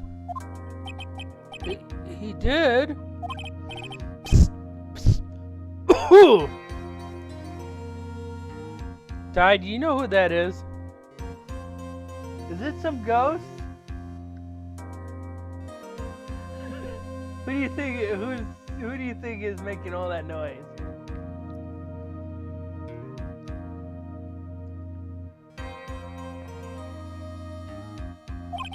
But I'm nothing but a little nobody, you know? But you're not, which is kind of the reason why. Hey, pal! You're gonna ignore me after I went to all that trouble to bring you some evidence? Ah, Detective Gumshoe! I missed him.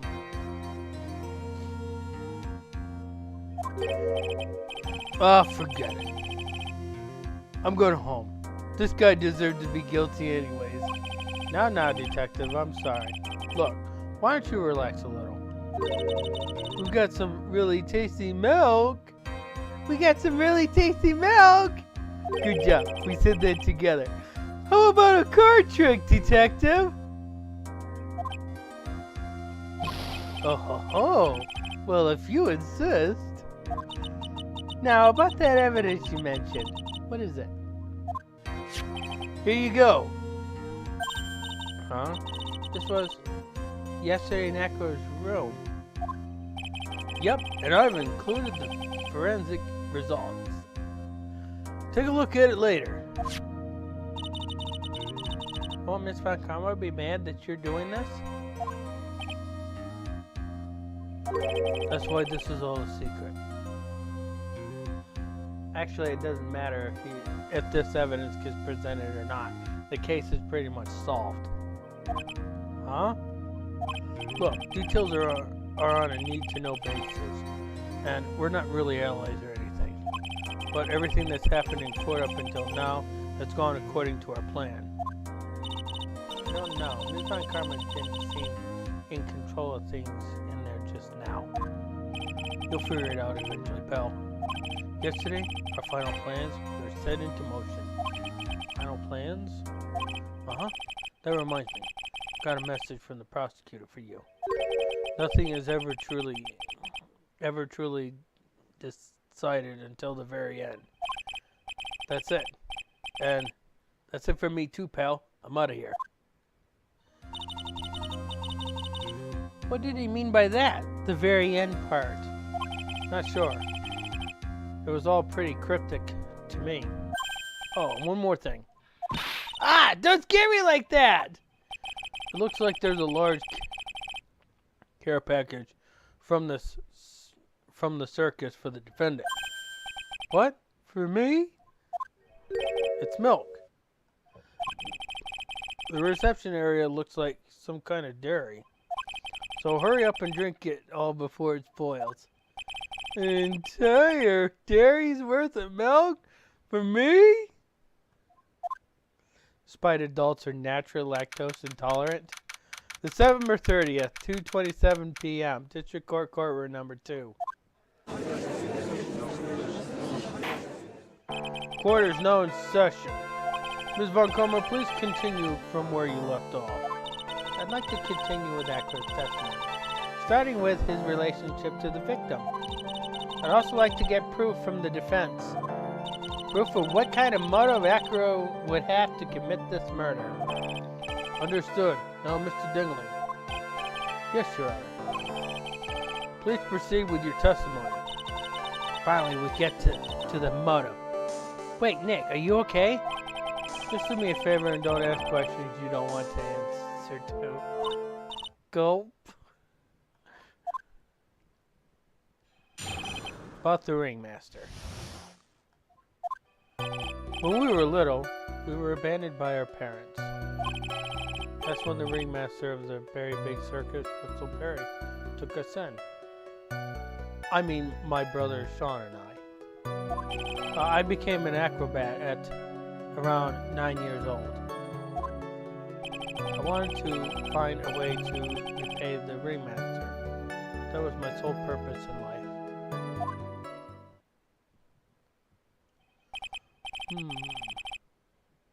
You're such a thoughtful young man. As you heard, the witness deeply respected the victim. I wonder how anyone could think that Acro would kill the man he held in such esteem. You're absolutely right.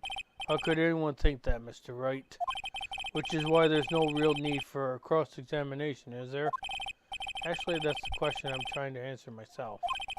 Why would Acro kill the ringmaster? This might be my last chance to answer the question. Well, there's no turning back on this one.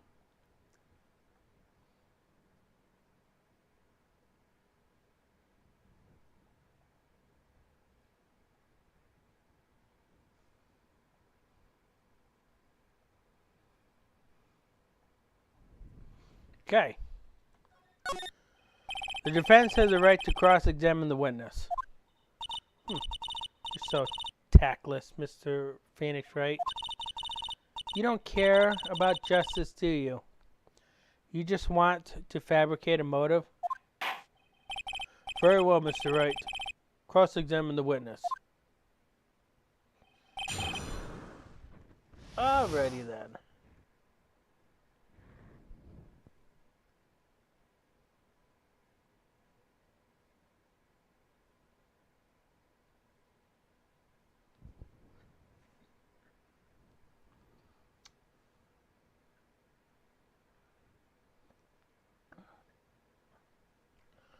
Okay.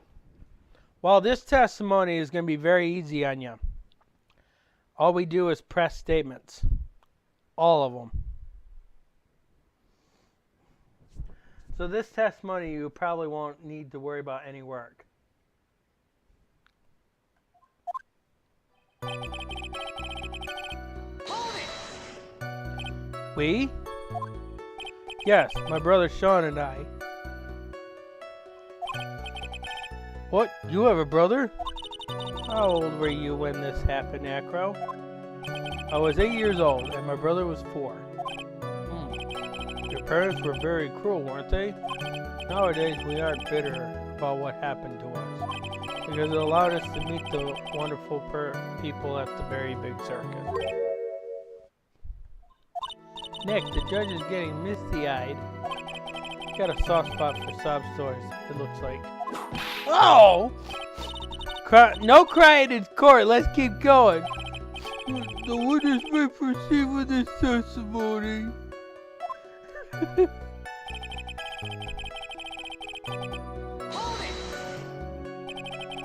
How would you describe your relationship with the ringmaster? He was like an uncle, a father, and a big brother all rolled up into one. The ringmaster and my brother were the only family I had. What about the people at the circus? This was over 15 years ago.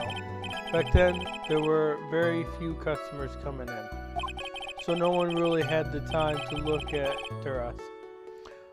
They were worried about other things. But the ringmaster, he would always come see us with a laugh and a smile. What a beautiful story. That's why I was always thinking of what I could do to help. I wanted to thank him. Nick, isn't Acro such a wonderful person? No. He seems like a nice guy, which is what makes this so difficult. So, then how long have you been a performer? Hold it! You started off as an acrobat at the age of at that early of an age? I begged the ringmaster until he finally agreed to let me do it. Ever since then, I've been in incredible physical shape. That's also when I decided to form a group with my brother. We called ourselves the Flying Dingling Berries. It's nearly a household name. I've even heard of them in Germany. Liar. Liar! The point is that I wanted to be of some use to the circus. You're truly a remarkable young man. The judge keeps looking at Acro almost like a proud father.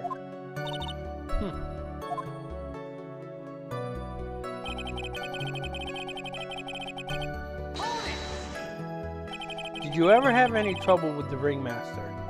Ow! How could you ask such a thing, Mr. Phoenix Wright? Do you have some sort of fundamental misunderstanding of this witness's testimony? Or the heartfelt emotions contained within?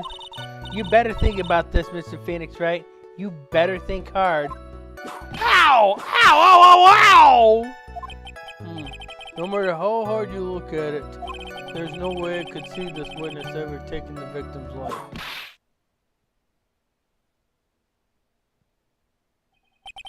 Exactly. I've been waiting for you to say that, Your Honor. Nick, I hate to say it, but I agree with them. I'm trying to chase down the truth, but I end up just looking like a jerk. I think that will be enough for now. Pondering whether or not that this man would kill the ringmaster leads me to believe that. It is pretty unlikely. But you can't disprove the defendant's claim. Judge, where's your evidence? Exactly right, Your Honor. Mr. Wright, I'd like to ask you a question. Go ahead, Your Honor. I would just like to know, can you prove an explanation as to why Acro would want the ringmaster dead?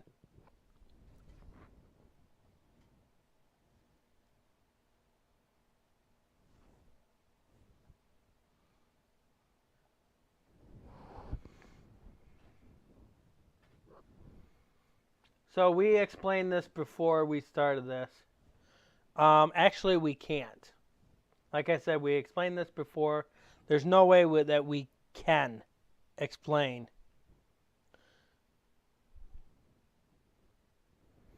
Because he doesn't have a motive. And you already know that we would get penalized if we said yes. But at this point, the prosecution still has not disproven the defense's claim. Nick? Yeah, I didn't even have to think about it. It was obvious from the start. Your Honor, the reason that Acro killed the ringmaster is something that can't be proven. What?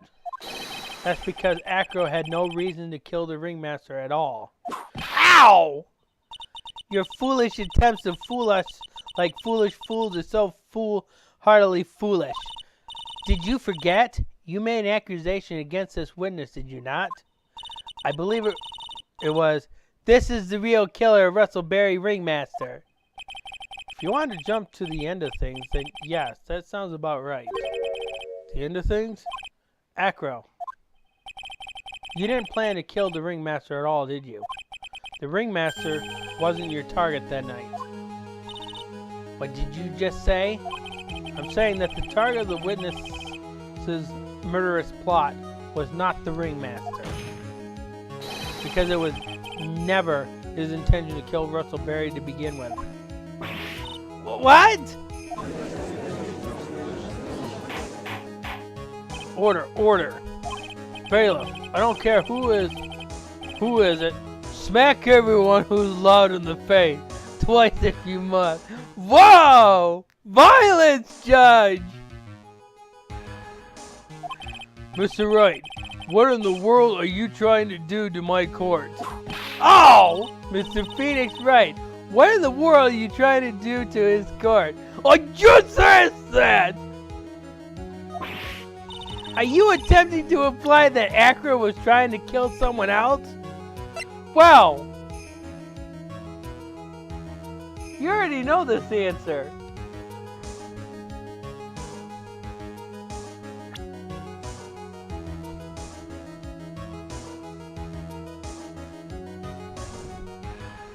We have to present a person.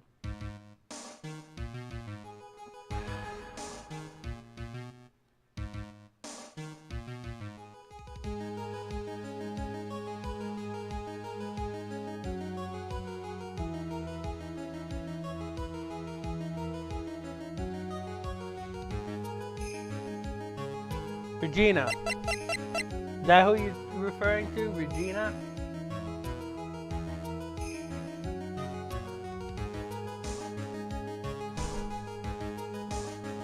Take that! Regina Berry? This young girl is the ringmaster's daughter, correct? Acro. You were really aiming for her that night, weren't you?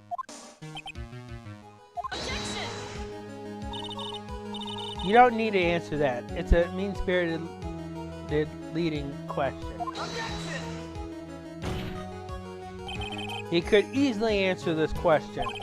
If I'm wrong, all he has to say is, you're wrong. That's it. That's it, huh, Mr. Phoenix, right? Enough, Mr. Wright. Allow me to... Ow! The only thing allowed to interrupt me is death itself. Huh? She could have been held in contempt in court for doing that. And that goes for you too, Mr. Phoenix, right? Show me evidence now. I want to know why Acro would want to kill Regina Berry. Yes, me too. I demand to see some proof. Present evidence that proves Acro was out to kill this young girl.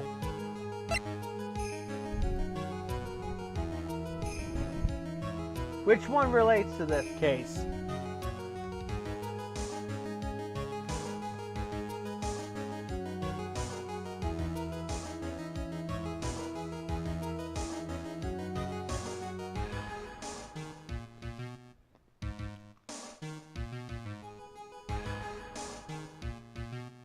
No.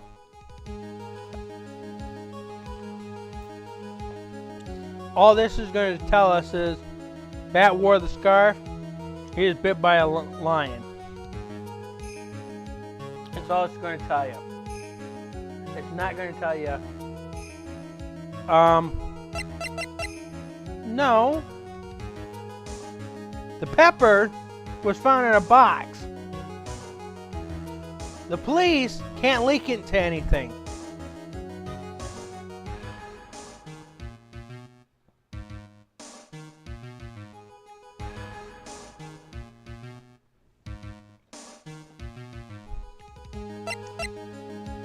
Take that! Acro, you remember this, don't you?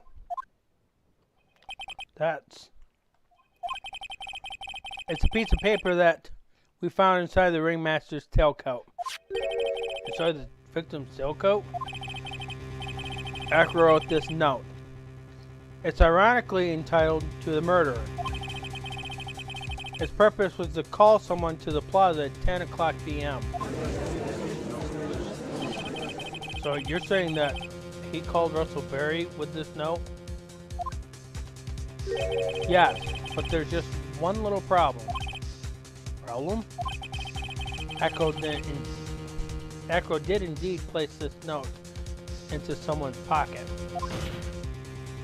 However, that someone was not the ringmaster. You mean it wasn't for the... That's exactly what I mean.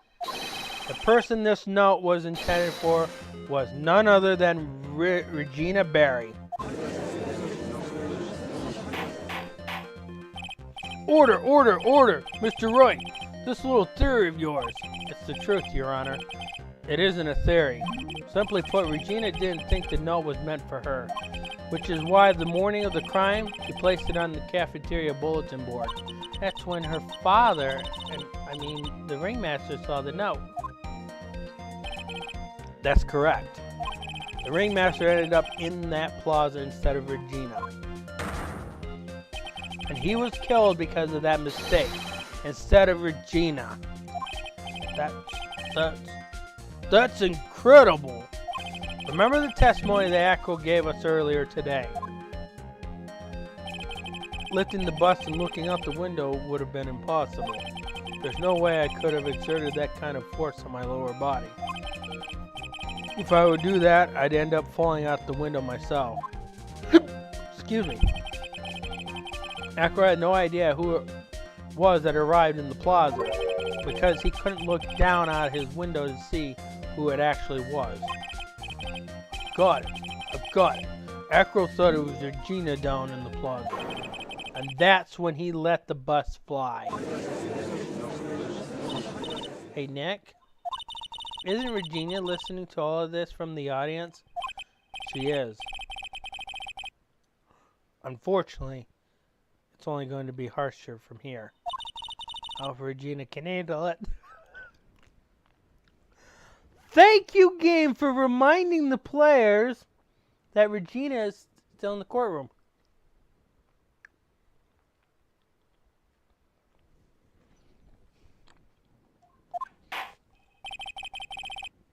Acro wrote this note to Regina. Objection! Foolishly foolish fool with foolishly foolish fool ideas of foolish tomfoolery. You're so foolish, you even made me sound like a fool-hearted fool.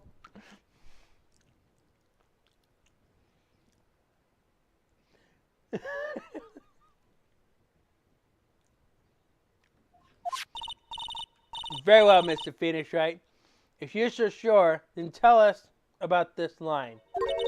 I have conclusive evidence of what took place. Yes? What about that line? Well, if the note was meant for Regina Berry, it would have meant that this note is declaring that Regina Berry is a murderer. You just don't get it, do you? What? What did you just say? The ringmaster knew what that note meant, which is why he went to the plaza in place of his lovely daughter. Hold it right there, Mr. Wright. What is this incident that is alluded to into the post? No. The incident 6 months ago. So, we know all about this incident, right?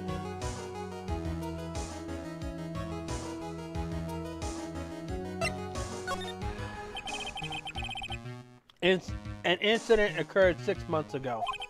Now I am more than ready to show this court what happened at that time.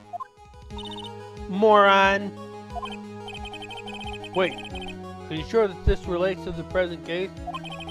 It does indeed, Your Honor. Everything in this case has its start in what happened 6 months ago. Really, Nick? I think so. Well then, if that's the case, hurry up and tell us about it. What is this conclusive evidence mentioned into the note? I know I'd certainly like to know what it is. If I can't answer the question, the judge is going to think I'm bluffing. Conclusive evidence about the incident 6 months ago is actually...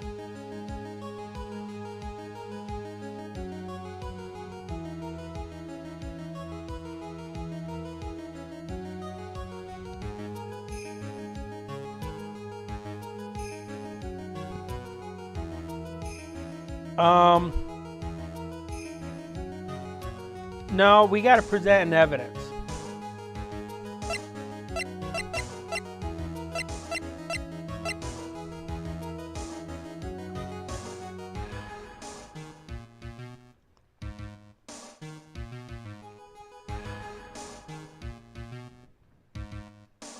The one piece of evidence that hasn't had any meaning to it until now.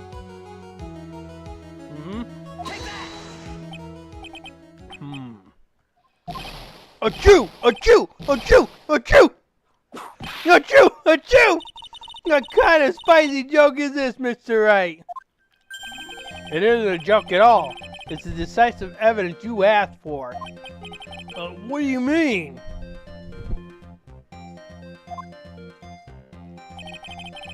Recall that the victim was trying to take the wooden box away with him.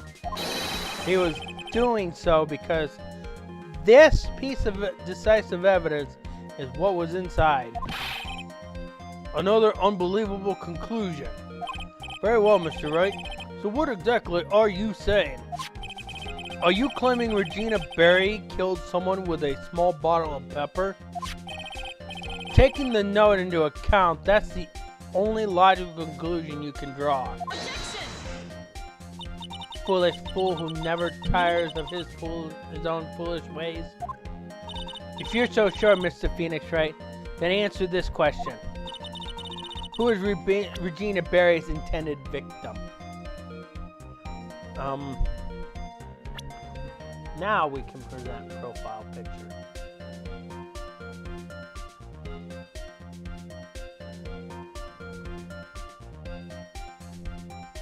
Now you know the answer to this one.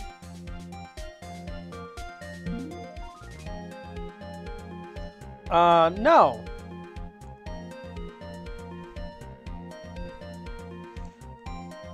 Her intended victim was not Max at all.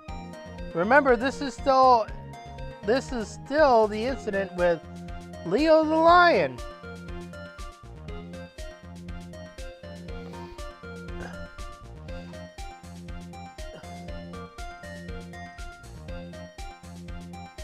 You had the answer before.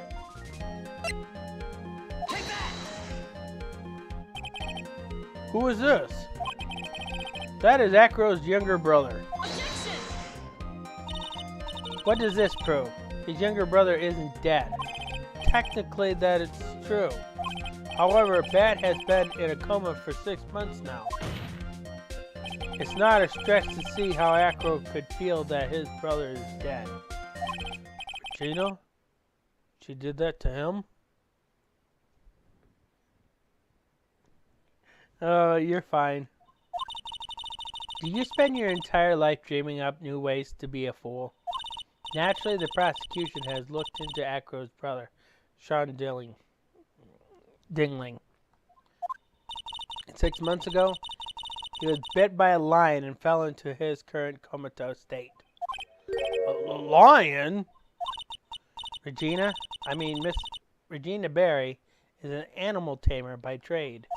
However, no tamed animal in that position is ever trained to attack another human. They wouldn't understand the command. Moreover, Miss Regina could never do something like that. It's just not in her. So then what happened to Echo's brother? He's not the victim of an attempted murder. He's the victim of an accident. I see. Now what do we do? No one seems to be going along with your theory. Do you think what happened to Bat was actually an accident? Oh...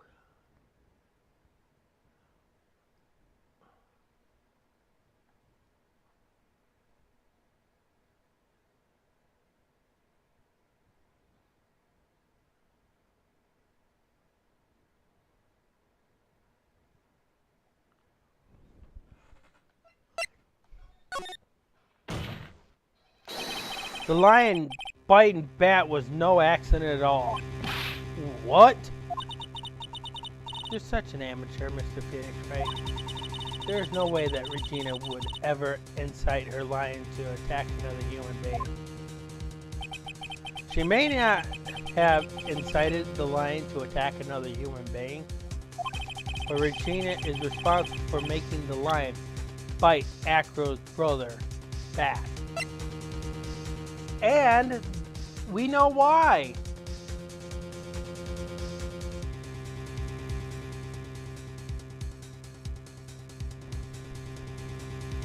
Right, Di?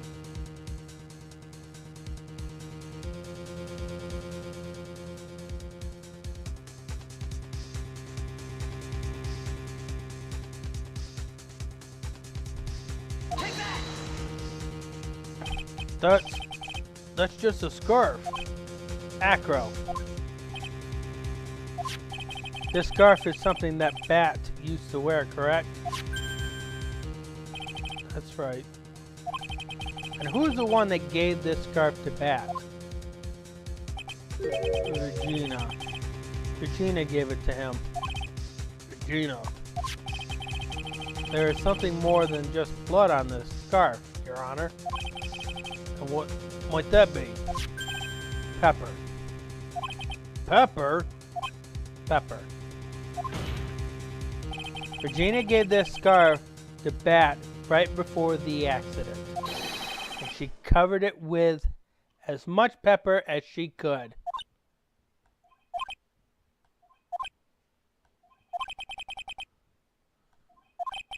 Hey, what's with the silent treatment? Excuse me, Mr. Wright.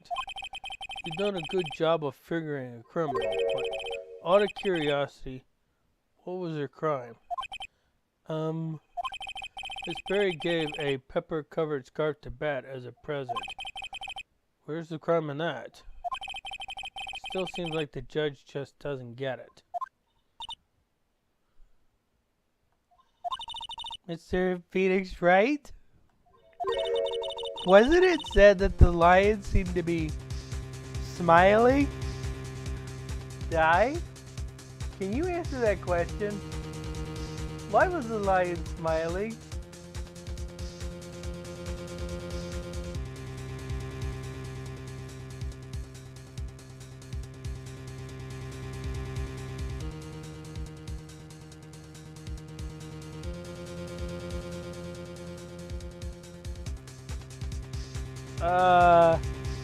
No. Here's the answer. Smiling? The lion was smiling?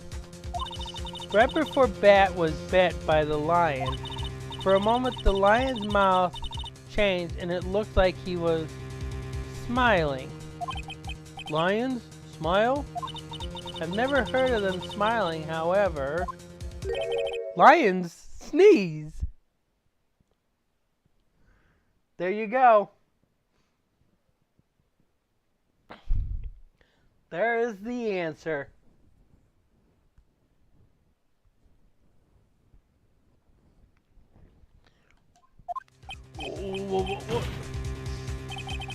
Leon wasn't trying to bite bad at all.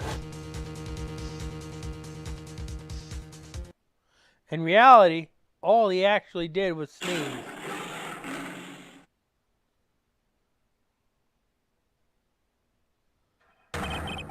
He sneezed because of all that pepper on that scarf. What? You fool!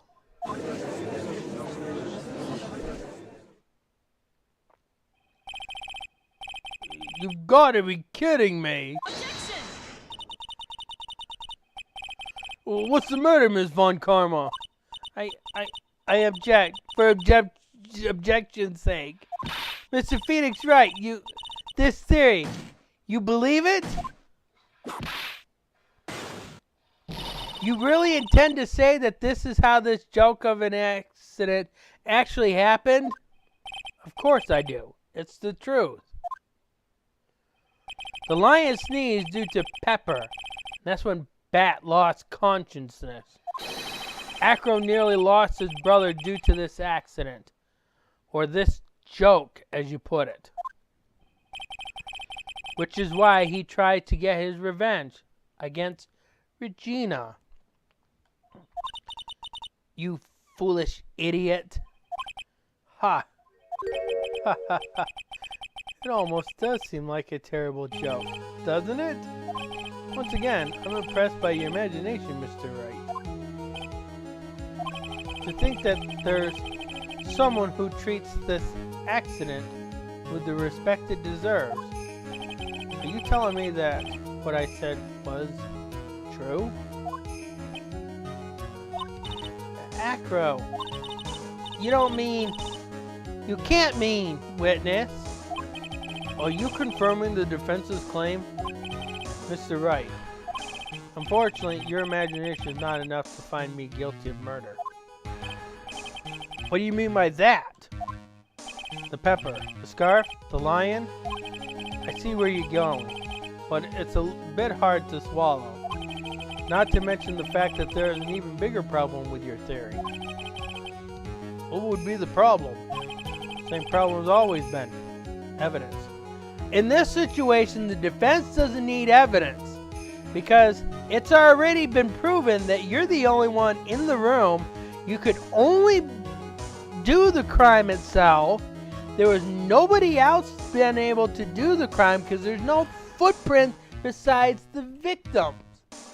So the defense doesn't need to present any form of evidence.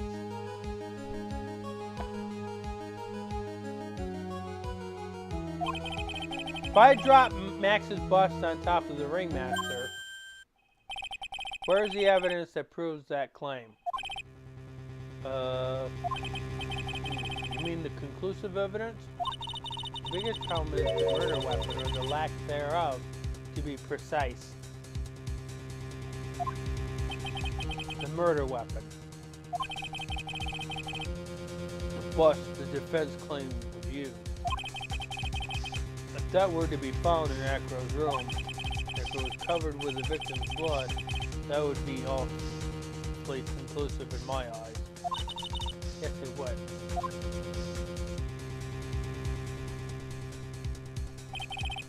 Bust. Nick, you've got to do something. The last step. If I get this one right, the case is won.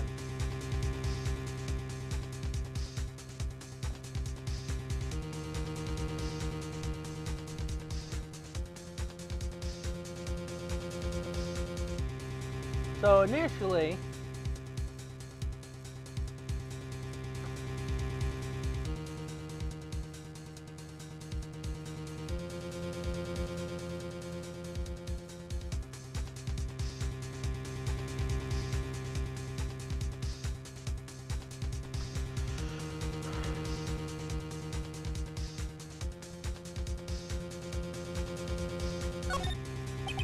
might be worthwhile to search Acro's room, but... Well, why are you going to search his room? Looks like you finally figured things out, didn't you? Now you know the true meaning of Ms. the true meaning of fine karma's total justice. I guess. I figured with you, that's the least I should expect. You'd leave no stone unturned. A fine karma never leaves anything to chance. We already searched Acro's room yesterday. What did you find? There's no reason to even say it. If we found what you think we found in that room, Acro would not be here as a witness. But to put a point on it, Max's bus was not in the room. The murder weapon is still unaccounted for. You see, Mr. Wright, the bus wasn't in my room. Furthermore, Detective Dick Gumshoe executed the search by complete surprise. We took Acro directly to the prosecutor's office after that. End of story. Just wait a second. Something's funny about all this. Looks like you lack the final nail to put into my coffin. But what about the scarf? What about the note? What about them, Mr. Wright? No offense, but the only evidence that is relevant here is that which pertains to the death of the ringmaster, which I did. Which defense has already proven that. You should know that by now. Ugh. Do something, Nick. Don't let this case slip away. The bus, where is it now? Where's the bus right now? You're Phoenix, right? You know where the bus is. I'm sure you do. There's not even a single clue. How am I supposed to know where the bus is?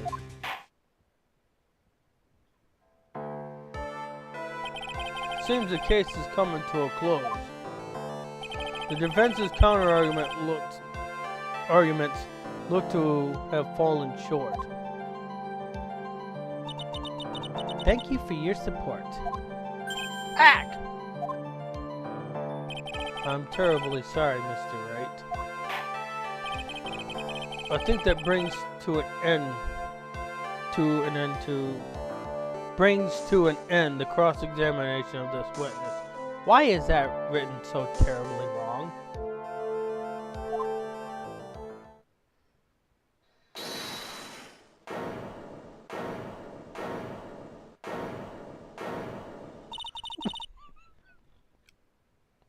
Where is Max's bust? The defense needs time to prepare to present its case, so I am a bit nervous that I just bit my tongue. Huh? What? I need time to... Ow! Why are you so surprised? The most surprised person here. She's your 8, isn't she? Do you really have a case to present, Mr. Wright? Well, what are you asking me? The rest is up to you, Nick. Good luck. Hey, wait! You can't be serious. Acrobats always have their lives on the line, don't they? That's how Acro lived his life up until now. Now it's time for us to walk across our own tightrope. If we don't, we're certain to lose. Very well, the defense may proceed. He doesn't have a clue. I don't think he'll find out anytime soon. Walking the tightrope with logic, there's no room for a false step. Sink or swim, the only way through this is forward. The murder weapon. Where is Max Bus's now?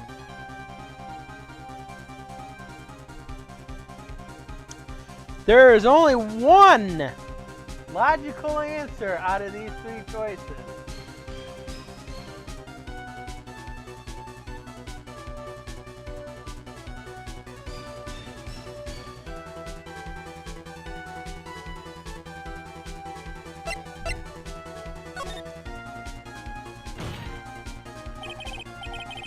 It's obvious. The bust is inside this very courtroom. It's obviously where? Allow me to pinpoint the location of the bust once and for all.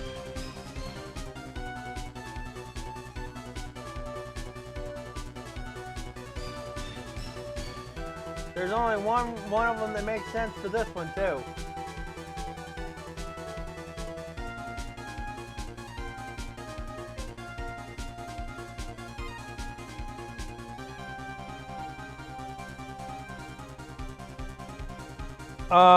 No. If that was the case, it would be easily spotted.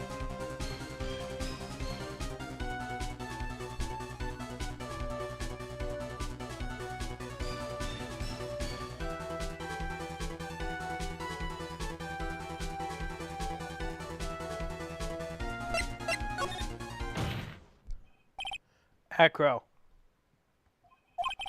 I'm sorry to ask this, but do you mind if I take the blanket off your wheelchair?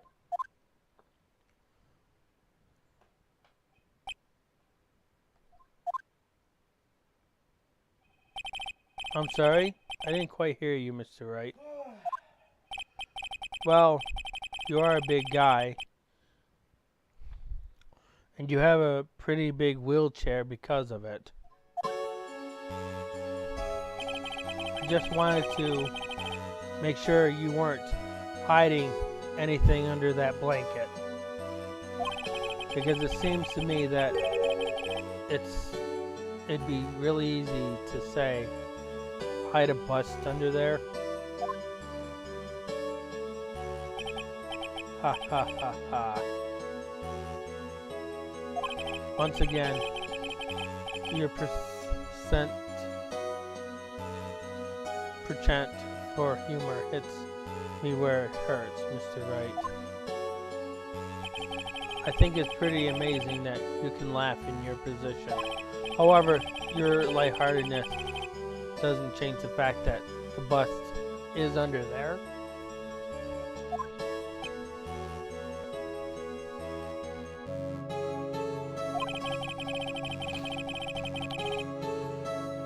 We all know that you can't leave the lodging house by yourself in your condition.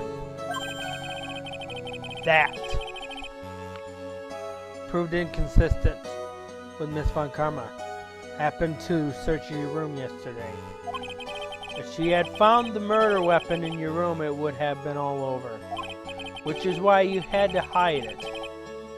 In the only place that you could hide it. Under your wheelchair. Which is why, Acro, I have to ask you again. Would you please remove the blanket from your lap?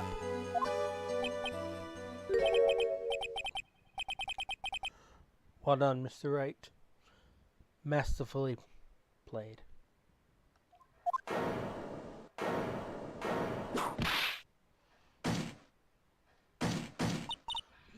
You fool! How could you?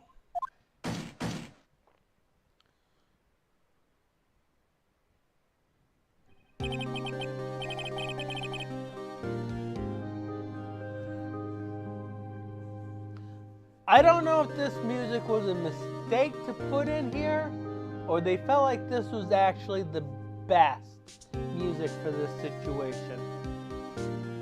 Other than that, I can't object to it because I actually like this music. You got me. I've been bagged by a real pro. Actually, two of them. Two of them? Miss Francisca Von Karma, Mr. Phoenix Wright.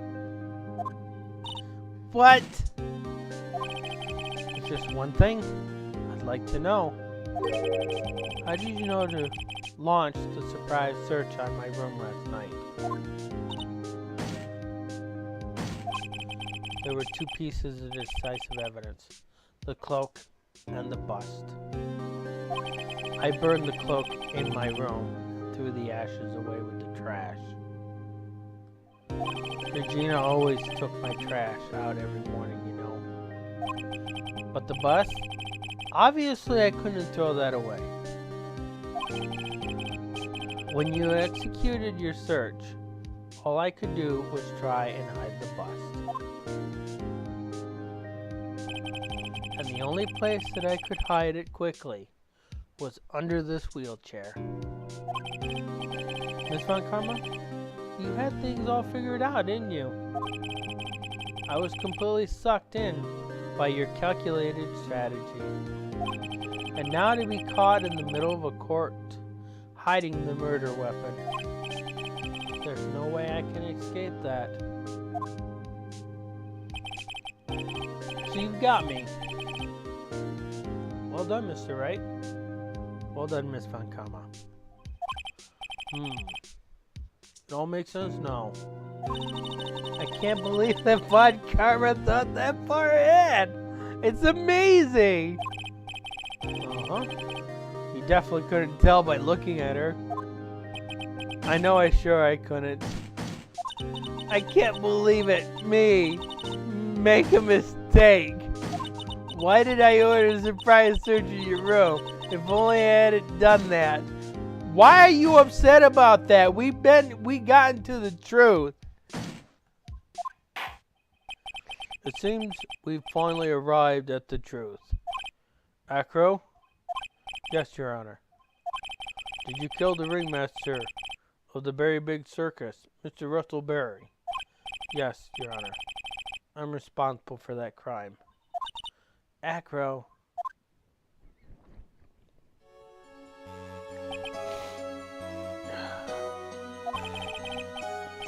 All my brother wanted was for Regina to like him. That's why he teased her. One day, my brother sprinkled some pepper on Regina. She started sneezing so hard, you couldn't help yourself from laughing. That's why Regina thought it would be funny to get him back in the same way. And that's why she covered the scarf with pepper. No, she didn't mean for anything bad to happen. I know this. She just wanted to make my brother sneeze a few times too. But I just couldn't forgive her, no matter what. What am I truly guilty of? I'm guilty of never, ever being able to understand her.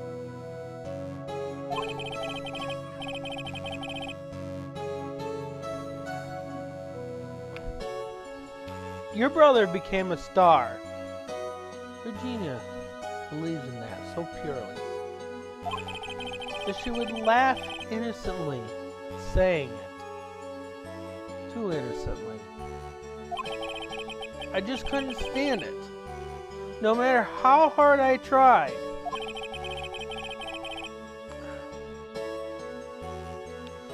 That's when you decided to do something about Regina. How dreadful. So are you saying that you are a victim in all of this as well? No. That's not what I mean.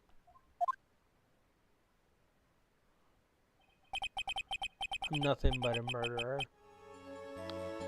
That's what I am.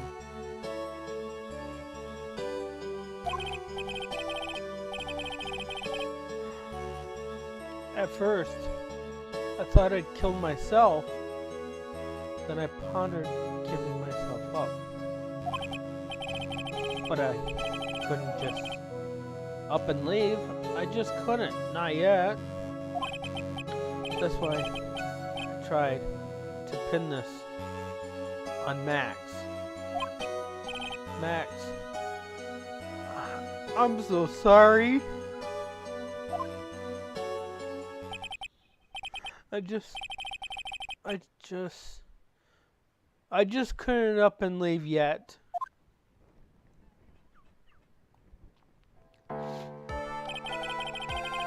This has been such a strange case.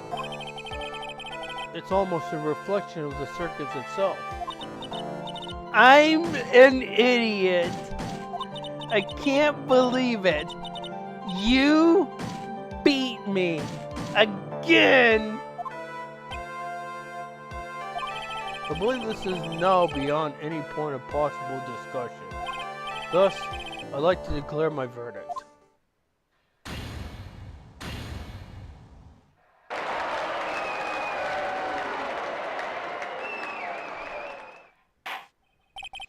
This court is adjourned.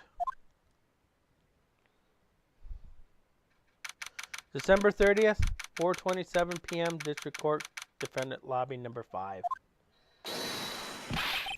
Fabulous! But to be honest, I can't really be too happy about this.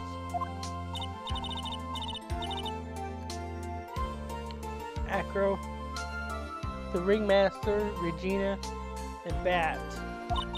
Not a single of them were a bad person inside, huh? That's a good question. One I don't know the answer to. Many congrats, but only at max. 1 million of them. So thank you. What's with the vibe in this room? Let's just think about Acro. No. If you worry about people too much, then you'll be like this forever and never be happy. Huh?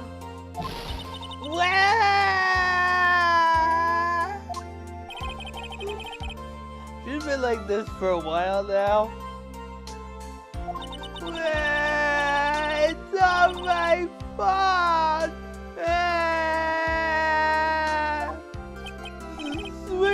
Sweetie pie! Bad Acro, they're never coming back! No, everybody's gonna split up!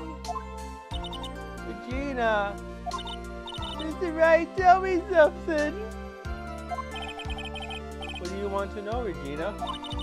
Acro said something right at the end. I just couldn't up and leave yet. Does that mean that Acro?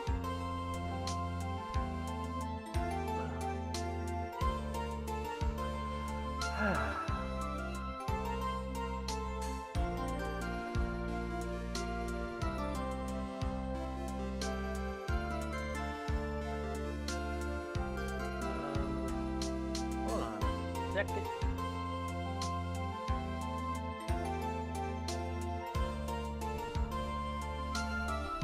Is he gonna try and get his revenge on me?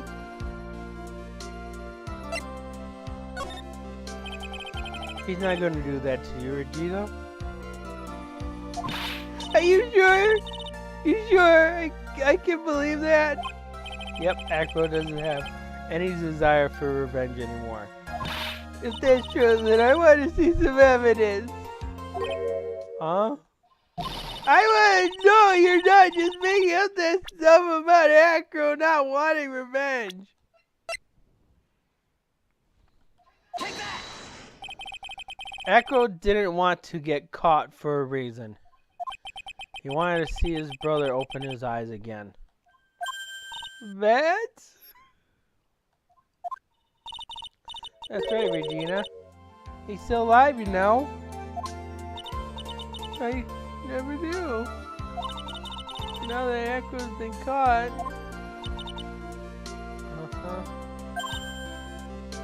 I know. What? I'll do it. I'll stay next to Bat as long as it takes. Until he opens his eyes. And then until he can meet Acro again. That's so sweet of you, Regina. I'm sorry, Acro. I'm sorry, Bat.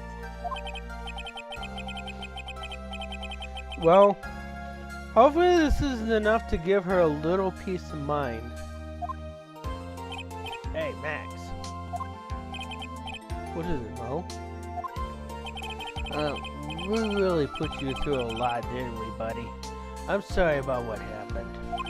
So, whenever you'd like to leave us, I'll pay your fee and rip up the contract. I understand.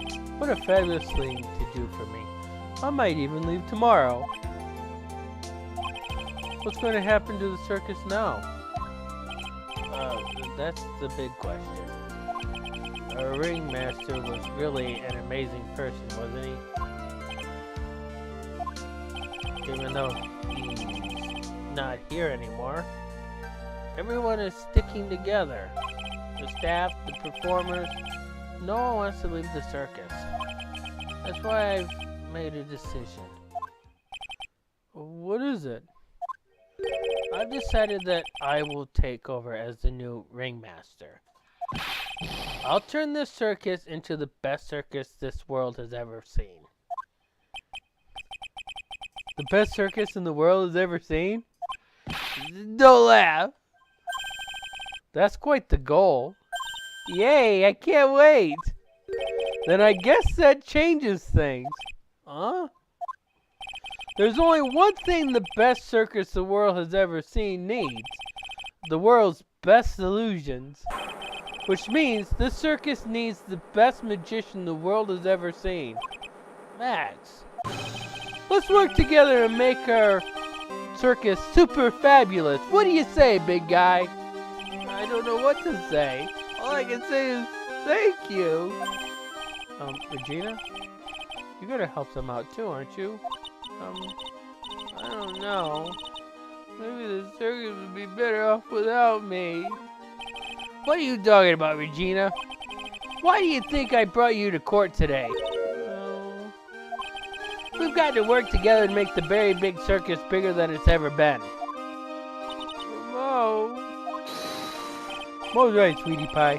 It can't be the very big circus without Regina Barry. Max. Nick. Seems like everything is going to turn out alright here. I can't wait to see the big circus the world has ever seen. We'll save you the most fabulous seats. It'll take us a while to get ready, but I'm going to order special whoopee cushions seats.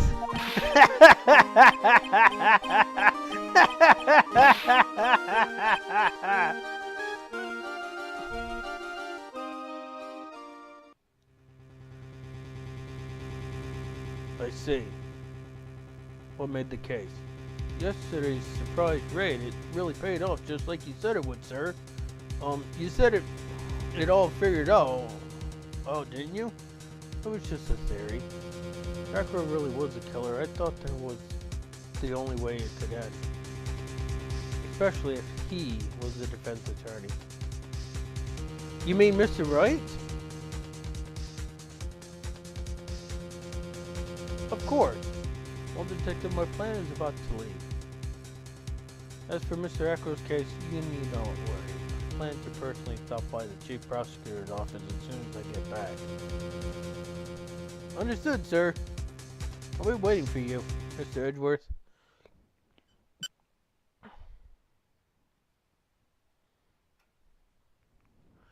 Oh, hoo, hoo.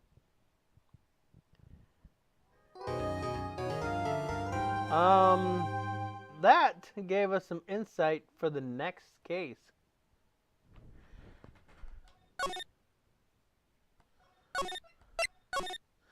You know who that is, right, Di?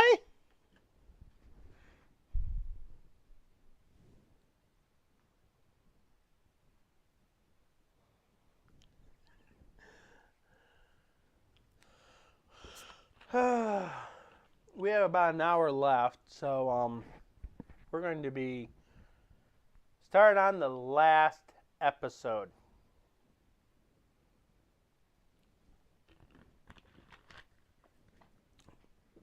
This is the final episode of Justice for All.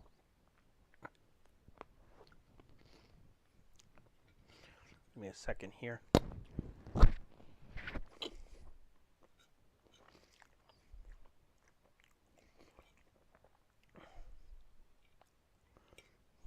Doing a stream and eating dinner at the same time doesn't always work out.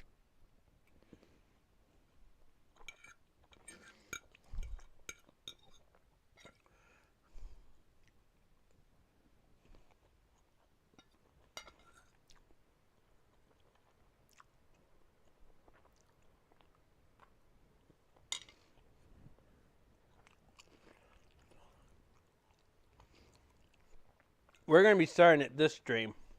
We're going to start a little bit at least.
So what do you think of that case, Di?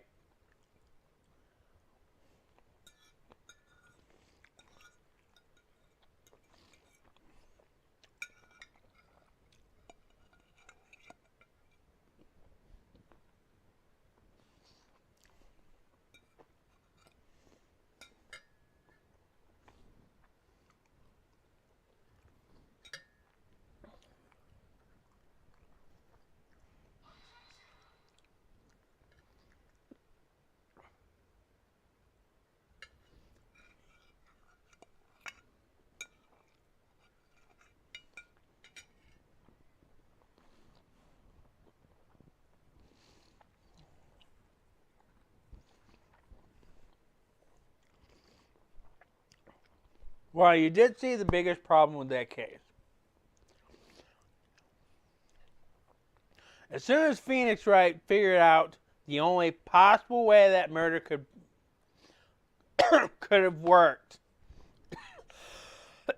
they still continue to push the motive, and they still continued to push the murder weapon. Which, I don't know if that's 100% the way the Japanese judicial system works, but here in the States, once that the murder method was explained, just like that, when you have the police investigation and testimony proving what the defense has already just stated, there is no way to disprove it. So at that point, Acro's motive doesn't matter. Acro literally admitted that he was the only one in that room. There is no other footprints but the victims. You had an eyewitness that saw the bust rise. Putting all the pieces together, there's no way to disprove it. There would have been, the prosecution would literally have to find something to disprove it. Because once the defense has made that claim, the prosecution's job is to disprove it with evidence. She could not disprove anything with evidence. Which means the defense's case was solid. Which means the defense literally could have just said they rest. And if the prosecution could not prove it, which she literally couldn't disprove anything, she was trying to force the proof back onto the defense. But she would have to disprove everything the defense had stated. Because the defense has already proven their case. Because the prosecution would have to disprove it. If the prosecution couldn't disprove it, the case is over.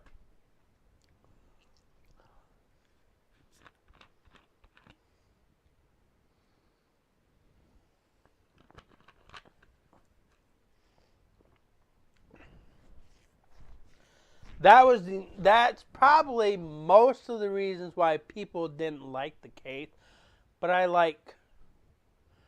there's a lot more to that case than just the trial aspect. And people ignores the investigation part and stuff because trial is all that was interesting to them. Well, you can't have just the trial and not have everything that goes with the trial.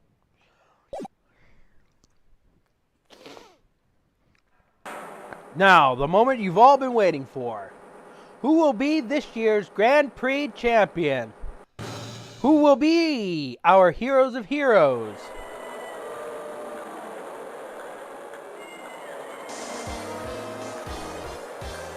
Will it be last year's runner-up, Jammin' Ninja, or Captain Sonic I see the students of certain series school global hero open. We hope Lady Luck it will all be our heroes tonight. And now, the winner of the 3rd annual Heroes of Heroes Grand Prix is me!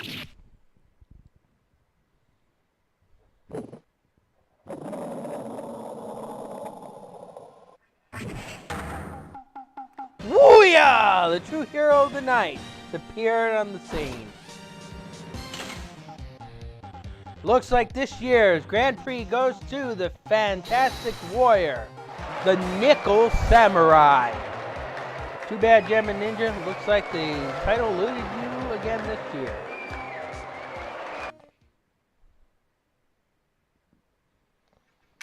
March 20th, 7:42 p.m. Gatewater Hotel, Viola Hall. We're already in the new year.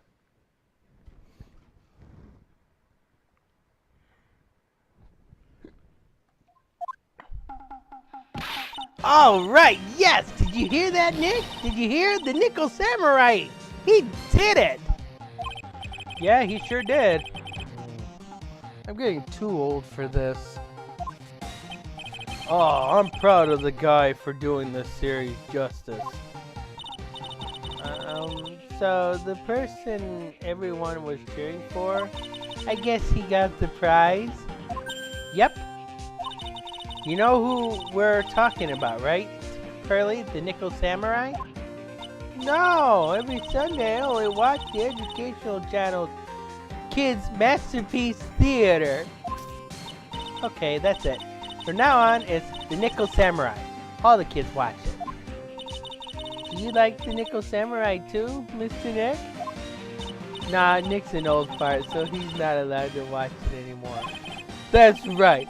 But I do like the Kids Masterpiece Theater. Hey, I didn't know you were so young at heart, Nick. Mr. Nick, you're a grown-up. You're not allowed to watch it anymore. You're supposed to act your age and have interests that's matched. It's very important. Give it a rest, Pearly. Looks like I made the right choice in inviting everyone here. I'm glad you're all having a good time. It's like a dream. Too bad for the German Ninja, though. Last year, he lost to the Pink Princess, warrior Little Odi Tokyo. Guess who played the Pink Princess?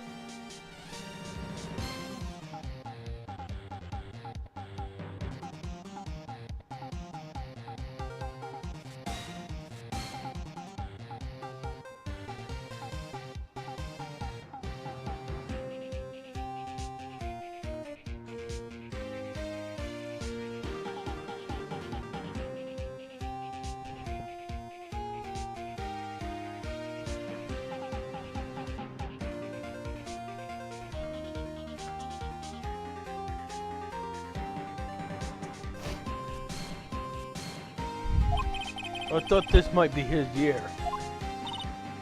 Yeah. Oh, hey. Did anyone else think that the Jammin' Ninja looked a bit different today? Different? What do you mean? Well, he wasn't carrying his bright red guitar. Hey, you're right. Strange. He'd walk around without his signature guitar. I will never understand these people and their shows. Anyways, Mr. Powers, thank you very much for tonight. Oh, it was nothing. I owe you one, so it's just my way of saying thanks. Hey, Nick, come on. It's time to get going to the lobby. There's a post-ceremony stage show that's supposed to start real soon. And then I heard that there's going to be a press conference after this. Press conference? Is he going to make a speech about winning this year's prize? Well, no, not exactly. Something about the Nickel Samurai confessing something. Confessing? Sounds pretty serious. Nick, come on. You don't want us to be the last ones there, do you? Yeah, Mr. Nick, do you? Why me? The show doesn't even start for another 20 minutes. Thank you very much for inviting us today. Oh, it was nothing really. Guys like us don't get to come to a place like this often, so I thought I'd invite you all. Hey, Mr. Powers, what have you been up to lately? Well, since the Pink Princess successfully wrapped up last month, I've been on a kids exercise show while wearing a rabbit mask over my face. Oh, I see. I'm still really sorry about all the headache I caused you that time, Mr. Wright. Well, what's done is done, so let's forget about it. This is Will Powers. He's an action star. His popularity exploded when he was the Steel Samurai. And he was the first case Maya worked on with me. It's too bad you look scary, but people know you're a real softie who's got good with kids. Thanks. I can't believe they're going to make a movie based on the Nickel Samurai. I can't believe it either, but for a different reason. The Steel Samurai, an epic story of one hero in a desperate fight against his arch-nemesis, the evil magistrate, in the city of Neo-Odi, Tokyo. And last year, they started a new series, The Nickel Samurai.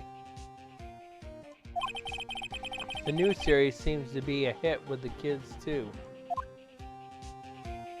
I'm really attached to the Steel Samurai as a show, so I was hoping that maybe I'd get the chance to do something in this new one. Yeah, it's too bad. It'd been awesome to see you with the new actor, Matt Engard. He's super popular right now. Mr. Engard? Looks like Pearls doesn't know who he is. This year it's going to be the Nickel Samurai versus the Gem and Ninja at the box office. Gem and Ninja? Who's that again? So who's this Gem and Ninja again? He's a hero, duh! His symbol is the bright red guitar he's always carrying. Ninja was always carrying around a bright red guitar? How does that even work? With a scarf around his neck and a guitar in hand, he rises to stardom in an ancient time. A ninja who becomes a star? Yeah, a ninja who becomes a star.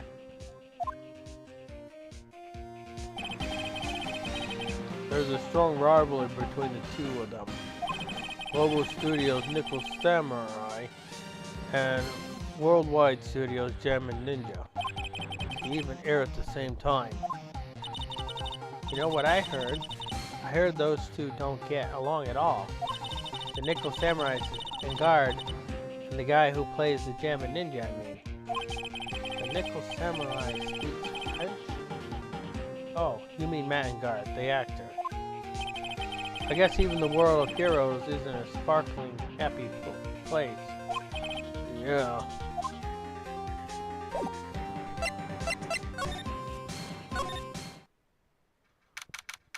March 20th, Gatewater Hotel, hallway.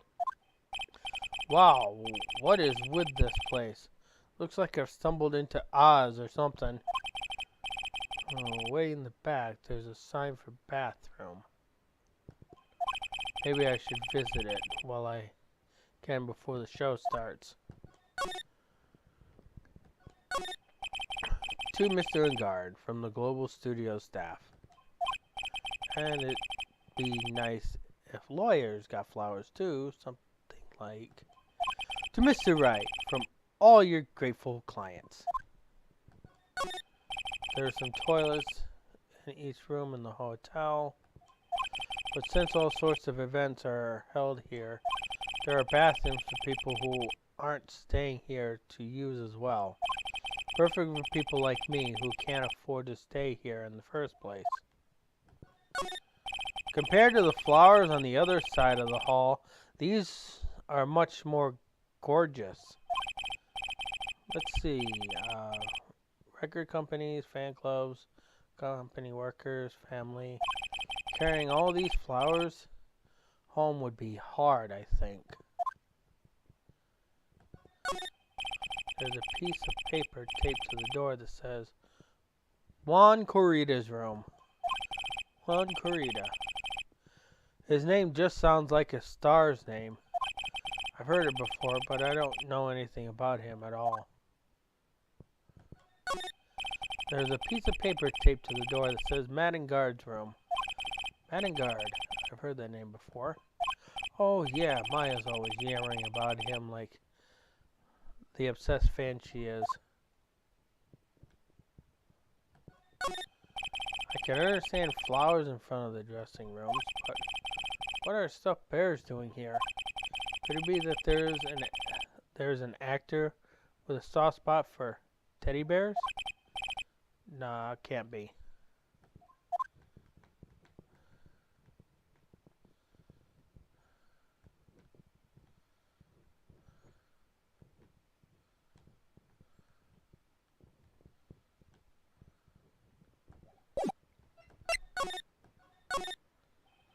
Sounds like the post-ceremony show is about to start. Alright, I'm so pumped. I wonder if he's going to show off his special move today. Nickel Samurai Smelting! Actually, what I'm interested in most is the press conference. You mean the big confession that Nick Samurai is going to make after the show? So what is it?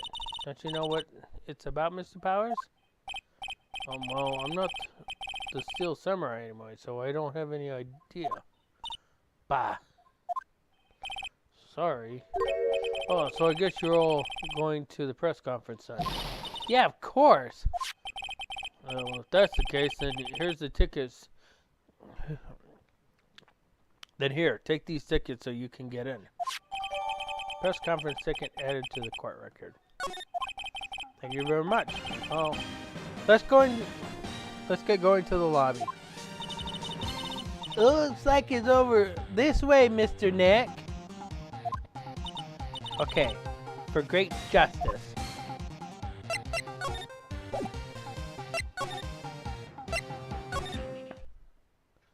March 20th, Gatewater Hotel. Hotel lobby. Only a really gaudy hotel would have such a large, gaudy lobby to match. Ah, I think they're going to have the post-ceremony show over there. They're usually a compact stage. They're using a compact stage, I see. Oh, I'm all ready to use my special samurai power. Maya looks like she's ready to start a fight.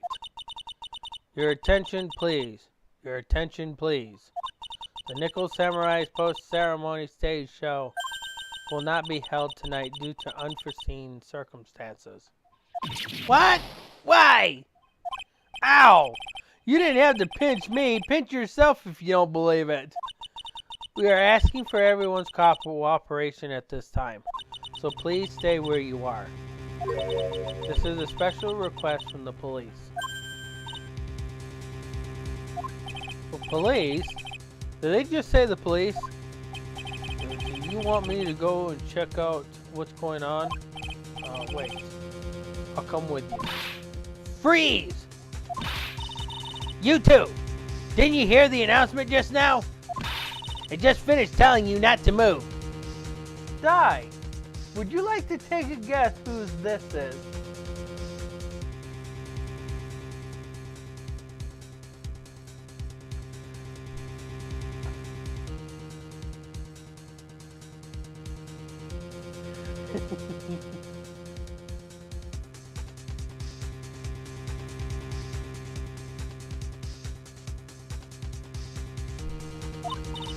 That voice. I've heard that voice somewhere before.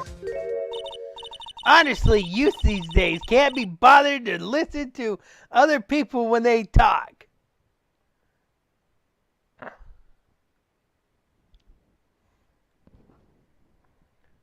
Do you have a clue who it is yet?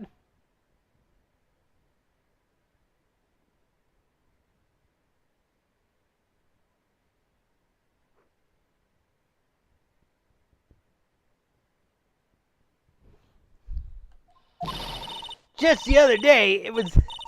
Okay, I'm gonna stop reading now because I can't keep up with that.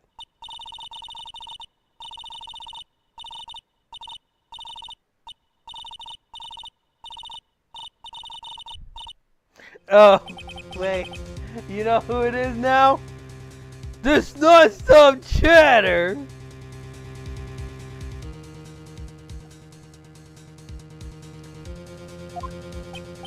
It can't be! Miss Oldberg? That's who you were guessing, right?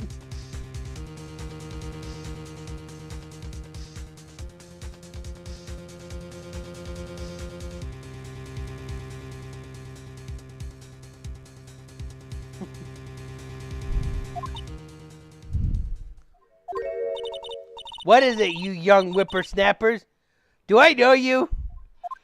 Wait, you! Your powers, are you? Yeah. But what happened back then? You didn't even get nominated this year, did you? Oh, that's right. You're doing the children's exercise program trying to play nice. Oh, yeah, that's me. Thankfully, I still have a job. I love that show, and you're a hoot. You're the Big Brother character, right?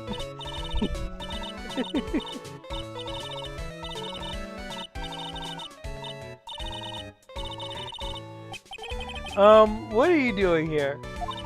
Look at my uniform and tell me you can't tell I'm a member of security. But that outfit... Annoying! Nosy brats, get the blaster!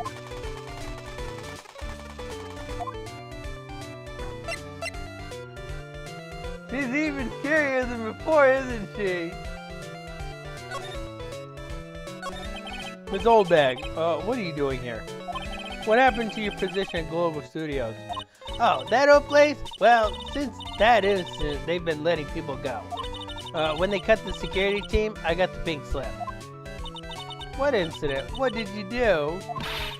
I didn't do anything, you young'um. Don't you remember the incident a year ago? When this lady got on the witness stand and testified? Yeah. And you? Weren't you that one who was bullying me? This fragile girl at heart? I plead the fifth.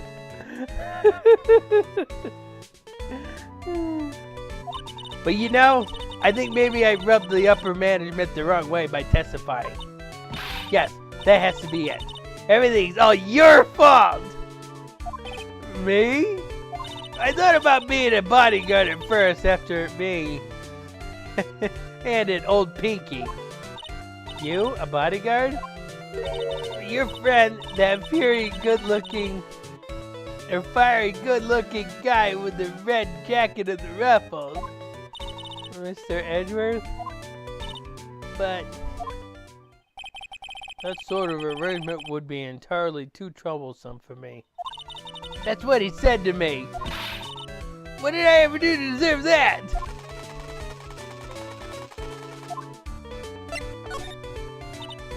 So did something happen? I didn't have all the details, but it looks like another one of those incidents happened again. An incident? Like a murder kind of incident? Maybe. You see, I'm a bit of a devilish woman. So wherever I go, showers of blood are sure to follow. Bet you didn't know that. Then shouldn't you quit being a security guard, at least for other people's sake? Silence, whippersnapper!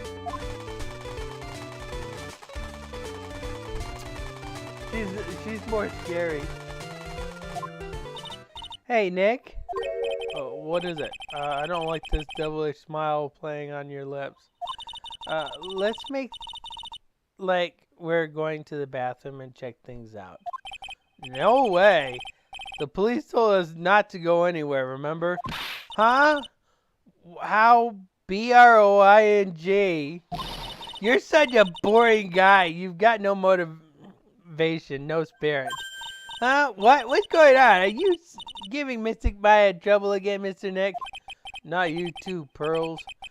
Please don't stick your little nose into this one. So listen to this, Pearly. This one time at lawyer camp, Nick. Oh, okay, I get it. Let's take a look. Yay! I knew you couldn't say no to me, Nick. That's right. You'd walk over miles of hot coal for Mystic Mile, wouldn't you, Mr. Nick? That would be every time we work a case together. Well, what are we waiting for? Let's go already. You can come along too, Pearly. Goody! I get to come! I get to come!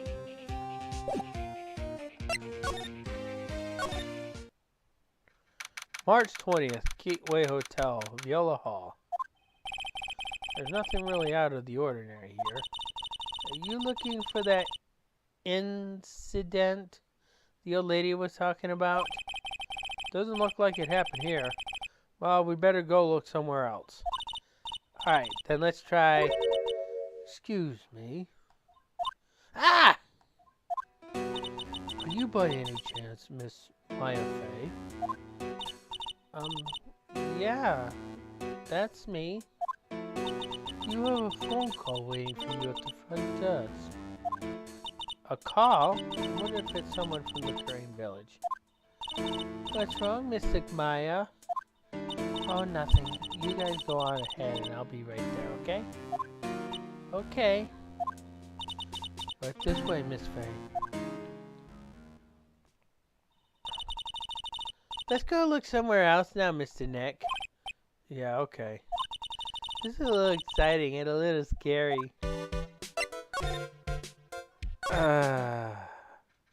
March 20th. Gatewater Hotel. Hallway.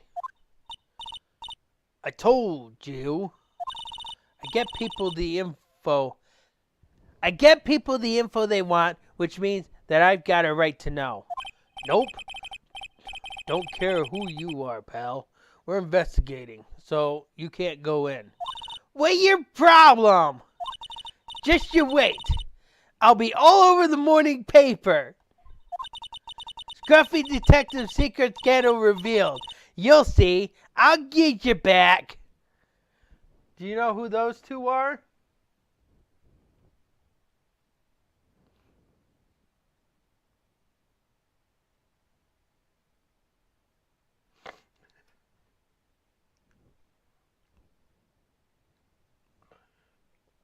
Oh, hello, Goku.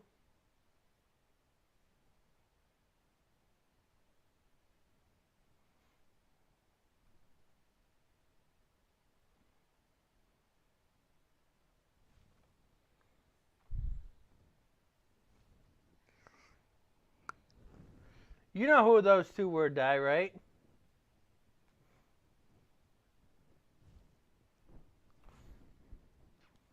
If not, I'll reveal them.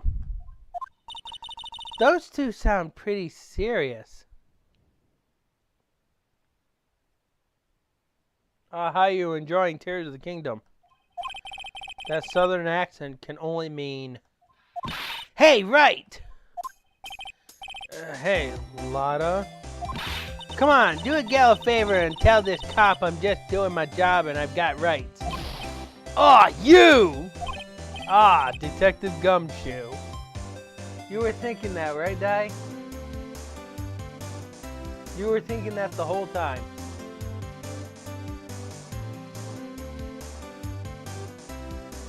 Ah, nice. Hey, pal, help a guy out. Tell her that only the police are allowed here. This is the scene of the murder, so she should leave this to us pros. A murder? Oh, shoot, me and my big mouth. See, I knew it. My gut instinct told me so. I always trust my gut. A murder, it said. And that's what it is, a genuine murder. Hey, wait.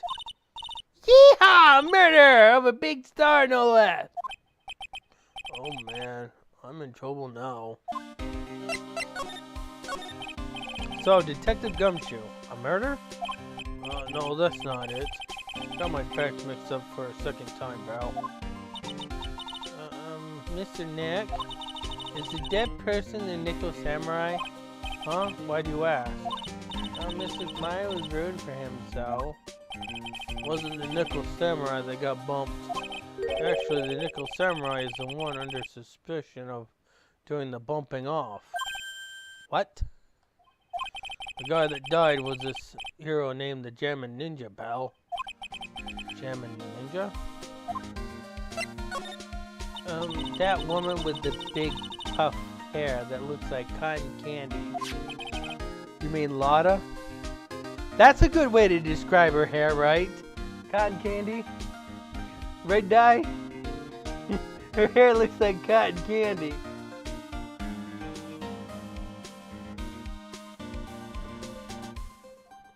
That woman, she was there this time too, right? That time? The Mystic Myra did that channeling. Oh, that time. Well, Lotta's a journalist, so that's why she was there. Journalist? Looks like she was begging her. Was hanging around here before the murder happened. Hanging around? Yeah, hiding in front of the German Ninja's door, pal. But why would she? You wouldn't tell me, pal. Just said something about getting my big scoop. Scoop? What sort of news could she be after? So the victim was the Jammin' Ninja? Mr. Jammin' Ninja? It was on a really popular rival TV show to the Nickel Samurai. Oh! The victim was the action star Juan Corrida. He got a huge push and rode the express train to stardom. I mean, even I know who he is. Yeah, even I recognize his face. But I heard lately that Max and Guard's been taking the wind out of his sail. I'm telling you, pal, as far as who's popular, those two are hogging all the limelight. I guess there's no space for Mr. Powers at all, huh? Poor guy. Mr. Guard, huh? That's the Nickel Samurai, right? Yep, I mean, no, you got to say it with a little more oomph. The Nickel Samurai! Anyway, so now that Juan Corrida is gone, that means Mr. Guard has the whole stage to himself, wouldn't you say? I wouldn't bet on it, pal. We can't have that happen, you know. Can't have that happen. What's that supposed to mean, I wonder? Alright, let's see if I can do some more.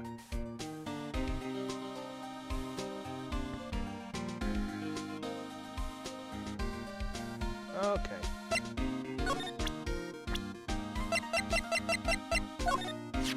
The Nickel Samurai, he really took the Grand Prix tonight. Maya's a big fan of his. Really? Oh, I'm sorry then. Why are you sorry? Guard was just arrested, pal. On suspicion of murdering Juan Corrida. What?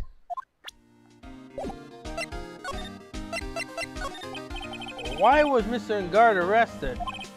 Sorry, pal, but that's not something I can tell you.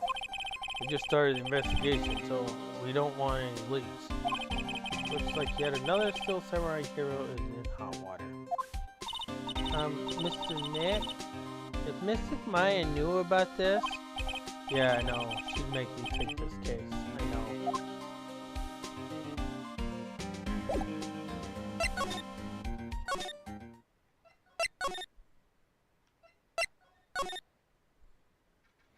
March 20th, Gatewater Hotel. Hotel lobby. Hey, so what's going on, Mr. Wright? Looks like Juan Corrida has been killed. What? It looks like he was murdered, and a suspect was arrested. That suspect is Mr.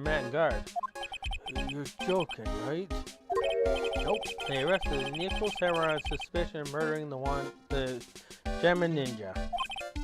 Ugh. and I feel sick. Again? About a year ago, something just like this happened, bros. Still can't believe. No way. No way, Mattwood. What's Mr. Powers got in his hand?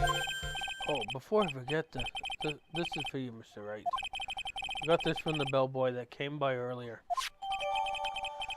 Radio transceiver received from Mr. Powers.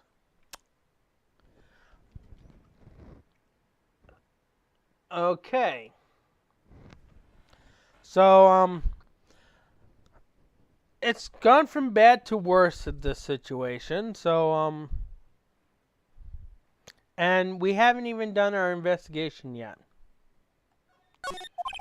For me? But why? I don't know. All he said was it was for Mr. Phoenix Wright, the attorney. Matt is the most energetic and active actor out there right now. The Nickel Samurai really sealed his place as a pop idol, but he kept adding fuel to the fire of his rivalry with Juan anyways. Mr. Juan? He's a jamming ninja, right? Those two would butt heads over everything they could think of. But I'd say that Matt was the one who almost always came on top. I guess some people only know how to relate to others by butting heads like a ram. Juan said that he'd take Matt on this time too, so he joined a rival TV show. That was the Jammin' Ninja? Stylish Ninja Samurai and the Burning Jammin' Ninja. Well, things turned messy real fast, with those two using their shows for their war. And the final tally? Around. Pretty obvious how things ended up. Matt even won the Grand Prix this year. Final win over his rival, I guess. Mr. Ngard was going to hold a press conference, wasn't he? That's what I heard. So, if you wanted to get technical about it, it was the Nickel Samurai's confession. Conference. Nickel Samurai. Yeah, he was supposed to wear his costume and give the press conference that way. He was going to be in costume, but why? I'm not sure. They don't keep me in the loop anymore. I was just wondering, where's Mystic Maya? She's been gone a while. Now that you mention it, Maya was only going to answer a phone call. Maybe she got lost. I'll take a quick look around for her.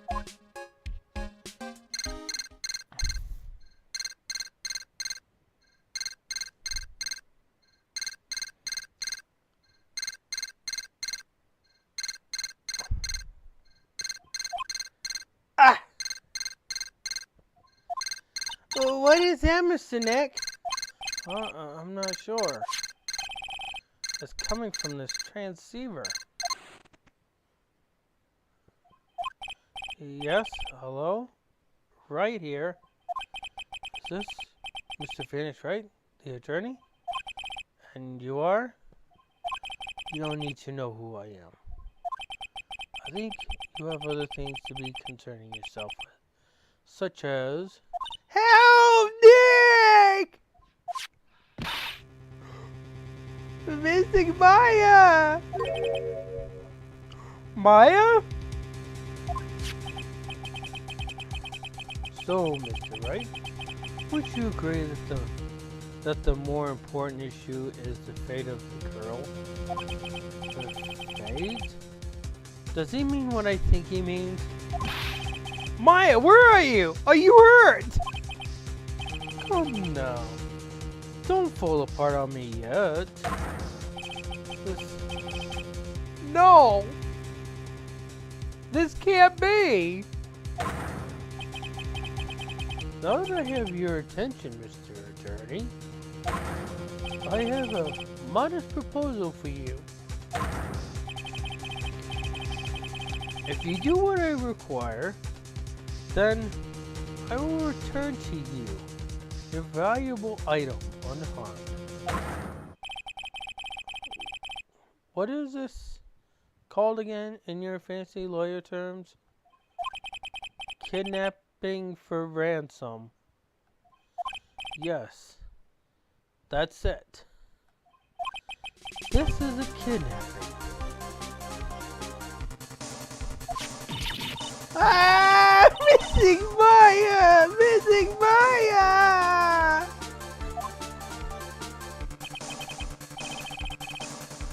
My sight, everything's fading away.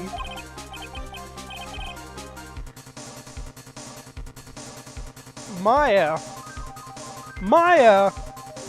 Maya's been kidnapped! You're there? Mr. Attorney, are you there? How much? How much do you want? Very good, Mr. Attorney. I'm glad you have such a good grasp of the situation. Hurry up and state your condition, and then return Maya. Money is not what I seek. What? What I want is a certain verdict.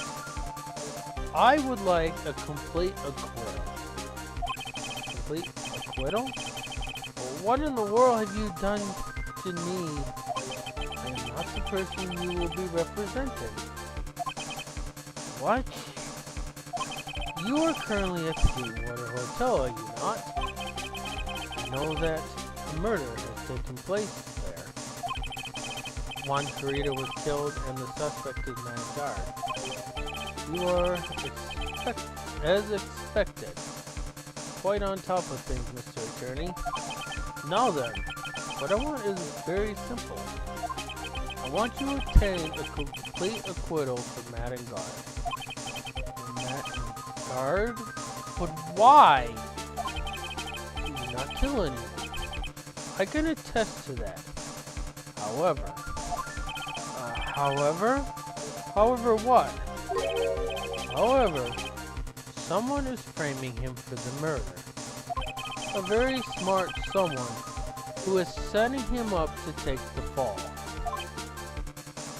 If I agree to what he wants, but I believe he'll keep his end of the bargain. You are, of course, at liberty to take me at my word or not. However, there is one thing you can take as fact. Right now, your very precious item is with me, in my possession.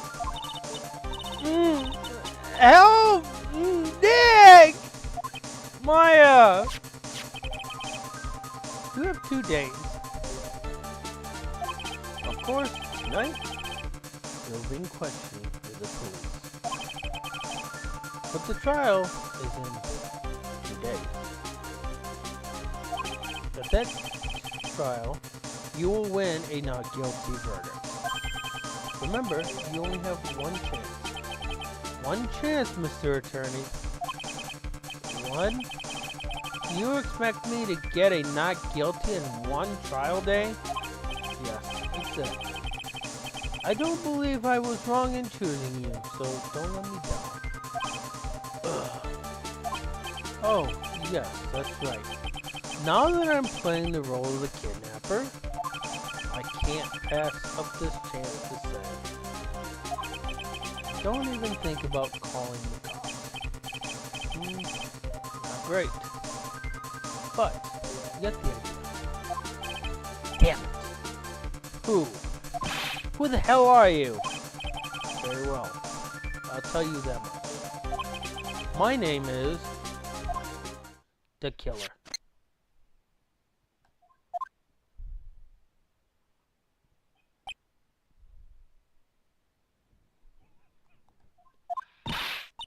Mr. Nick, where is missing Maya? She's been kidnapped. No, it's all my fault. If only I got with missing Maya. Not your fault, Pearls. But it is missing Maya. Wow. Mr. Wright, I think we should tell the police what's going on. No, we can't do that. We do. Who knows what will happen to Maya? Mr. Nick, what about the detective we saw earlier? Detective Gumshoe. Yes, that's it. Wait here and I'll be right back. Alright, I'll take care of Pearl while you're away. What? Ransom? Shh, not so loud. The ransom is complete acquittal of man and guard. Wait, the deal is complete acquittal in exchange for Maya, you mean? This means man and guard is obviously the killer, pal, no doubt about it. But the guy said that Mr. Engard is innocent. You really believe what a kidnapper tells you, pal? I guess he has a point. If Engard is really innocent, then why the kidnapping? And on top of everything else, there's also evidence that we keep finding. Huh? Forensics team's having a field day back there. But it's strange. There's so much evidence that it feels like something's wrong. Too much evidence? Is that possible? Didn't the kidnapper say something about Engard being set up? Anyways, looks like you won't be leaving here tonight, pal. Just sit tight and cooperate with the investigation. Tomorrow you can start yours. Alright. Isn't there another way? We've also got to be careful about pushing the kidnapper the wrong way. Right.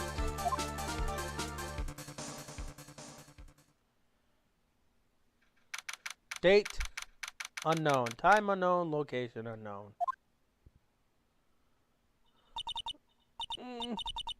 Ow! My head.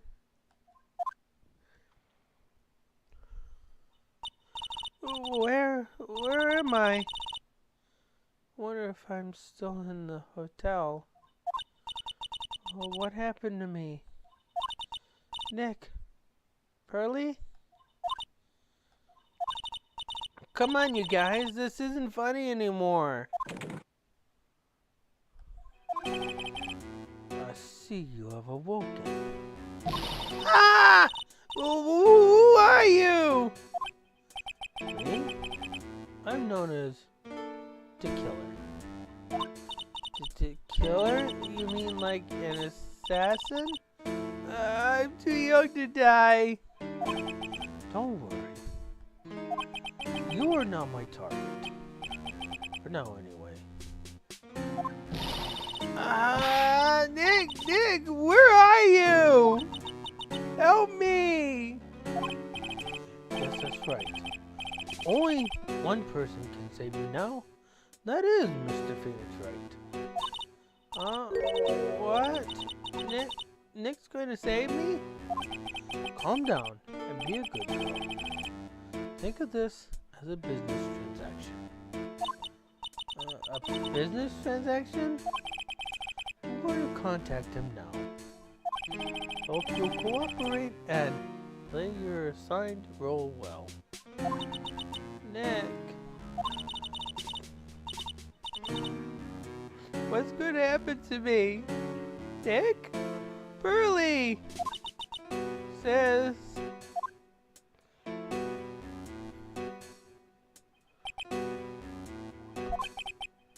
Is this Mr. Phoenix Wright, the attorney? You don't need to know who I am. I think you have other things to be concerning yourself with, such as... March 21st, April 11th a.m. Wright & Co. Law Offices. Good morning! Morning, Pearls. Mr. Nick, come on, let's hurry and go see Mr. Engard. We have to wait a bit, Pearls. Visiting hours doesn't start until 9 a.m., so... Oh, I see. Mystic Maya, if only I'd gone with you.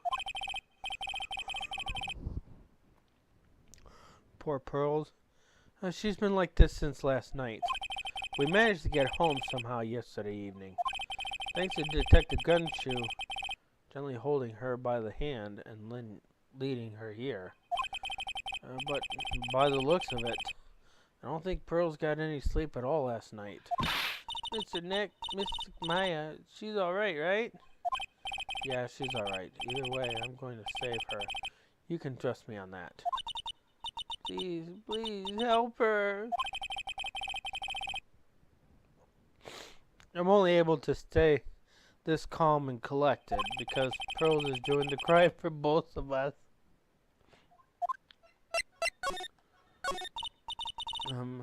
I have a thought. Huh? You're going to represent Mr. Engard, aren't you? Yeah, I don't really seem to have a choice. But what if he is a real murderer? What would you do that, Mr. Nick? You fight to get a not guilty for murder to save Mr. Maya? Pearls.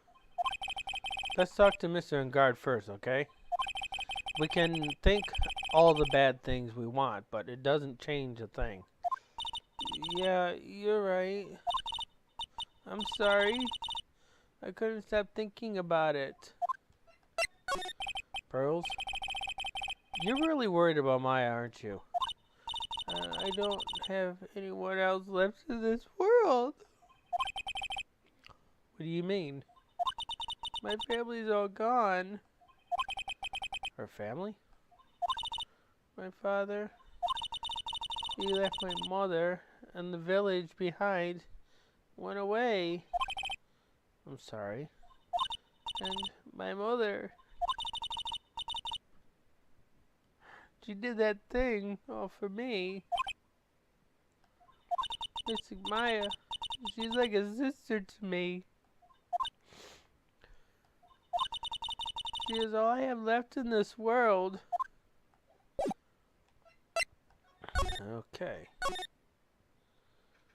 March 21st, 8:57 a.m. Detention Center Visitors Room. We couldn't wait for visiting hours to start, so Pearls and I came down here early to visit one Nickel Samurai, charged with murdering the murder of a German ninja.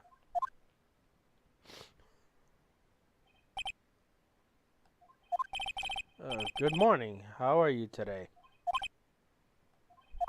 I know this situation might be a little tough for you. Oh, sorry, dude. I already signed up. Excuse me? I already have life insurance. I signed up a long time ago, because my job is, you know... Oh, no. We're not insurance salesmen. Really? Dude, I really don't need that right now either. Fire extinguishers. I mean, this building isn't my house, so... No. We don't... We're not here to sell fire extinguisher either. I'm a lawyer. My name is Phoenix Wright. A lawyer? Hold on a sec. I'm going to ask my manager, okay? The Nickel Samurai sure is a strange person, isn't he? I think strange is an understatement. Sorry about that. You're just in time. Huh? You're a lawyer, dude, right? My manager's looking for a good one right now, so how's about it? Mr. Nick, this is our chance. I have to make him let me take this case. I have to. Sorry to intrude, but I would like to ask you a few personal questions. That's okay. Dude, my autobiography is coming out soon, so if I say stuff without the publisher's approval, then I'm going to be in real hot water. Hold on a sec. I'm going to ask my publisher, okay? Mr. Engard is so lucky he has so many people he can talk to. I don't know if he actually has anyone he can really talk to. Sorry about that. Like, I thought the publisher said it'd be real bad if I said anything. Does he have a mind of his own? Mr. Engard, I would like to ask you about the murder.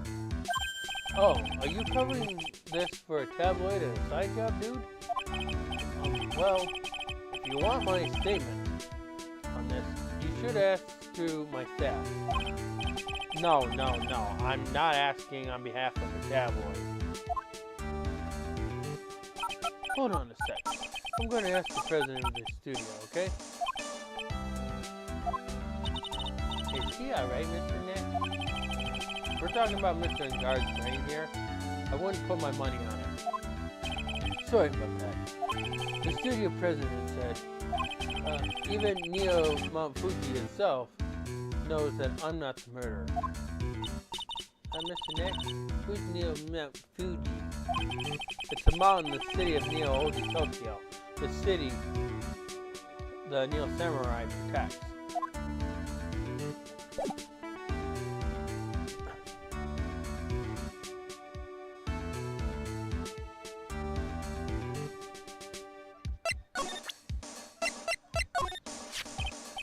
What's that? It's a ticket for the press conference. You were going to give one after winning the Grand Prix, right? Huh? Me? Yes, while you were in costume, no less? I never heard anything like that, dude. Only heard about the stage show. Always leave that kind of stuff to my manager. You didn't know? That's odd.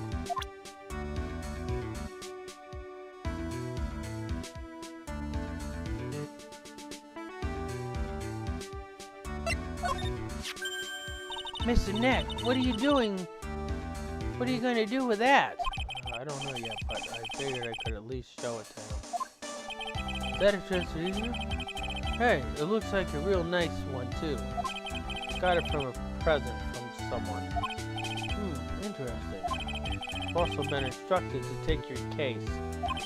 Is that what you heard from the transceiver? Yes. Dude, that's terrible. Don't listen to some disembodied voice bots you around.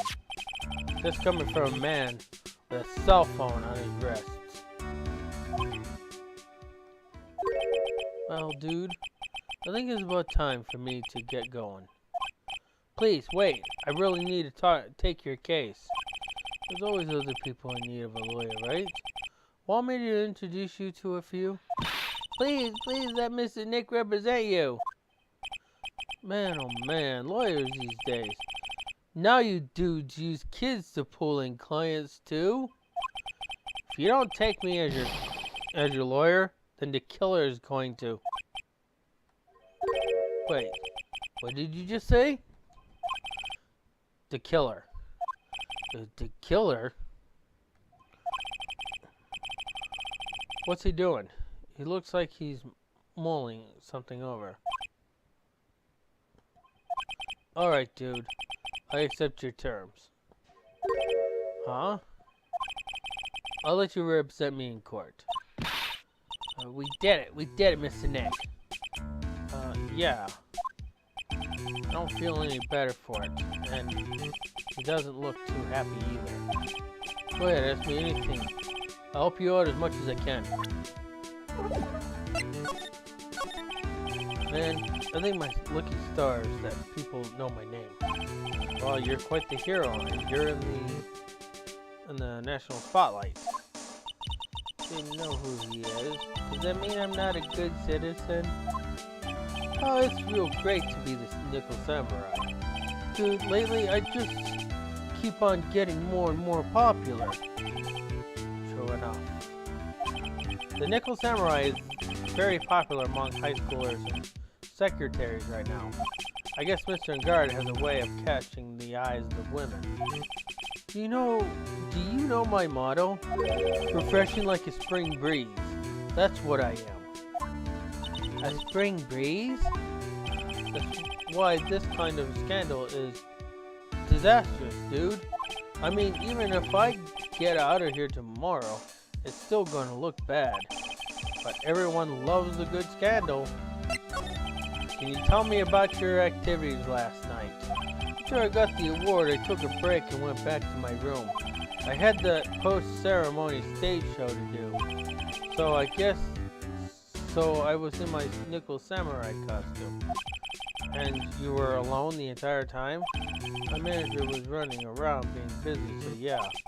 Because of the press conference you were supposed to hold after the show? I told you, dude, I have no idea about any press conference, alright? That's strange. I thought the Nickel Samurai was going to confess something. Anyways, when I was leaving my room, that's when I noticed it was kind of noisy. Mr. Corita was already dead at the time? Yeah, that's what I was gathered anyways from my manager. I'm beginning to gather that this guy can't do a thing on his own. And that's when the detective in the green coat showed up. He searched me, and then, out of the blue, the dude arrested me. About you and the victim, Mr. Juan Corita. What sort of... That's got nothing to do with anything, dude. Man, with that face of his, you can't even tell he's the same age as me. And he wanted to try to make a Jammer Ninja movie, even though we all know it failed. Nickel Samurai still won in the end, right? Yeah, I took the Grand Prix by storm. So why would I, the winner, have any reason to kill the guy anyway?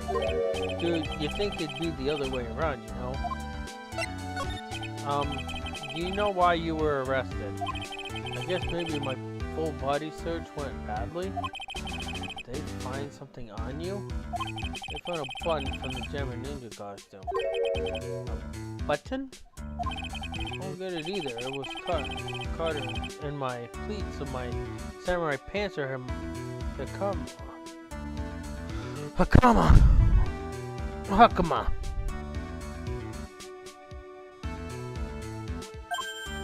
Ah! Dude, I really think someone planted it there, though. I'm serious. I wonder if that's what really happened.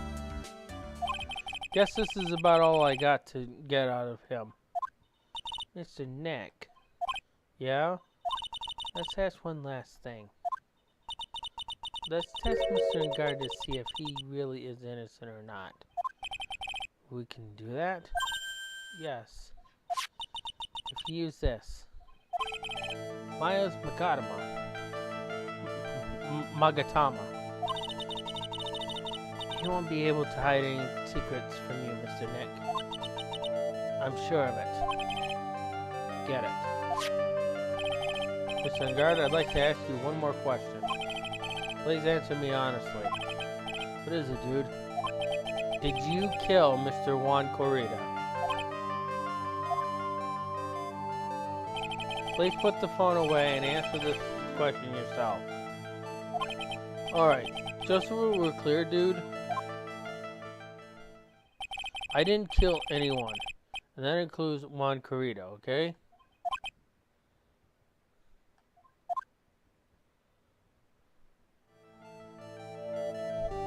Well, Mr. Nick? Nothing. Not a chain or lock in sight. Which means it's alright to trust him. Yeah, it does appear that way. Well, at least I can breathe a sigh of relief knowing my client is innocent. The trial is tomorrow, right? I'm counting on you, dude. Okay.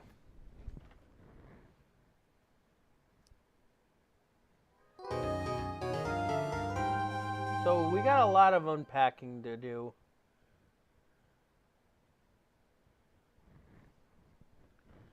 A lot of unpacking.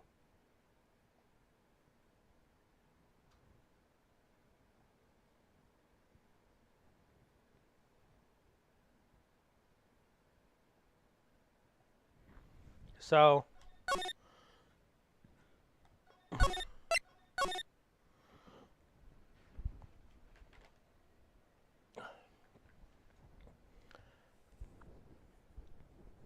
and that ended just in time for me to end the stream, but we got some unpacking to do.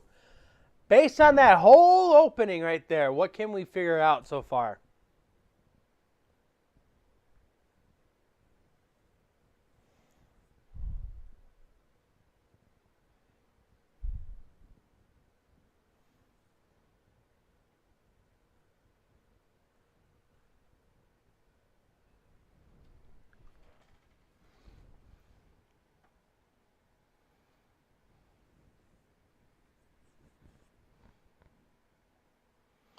Well,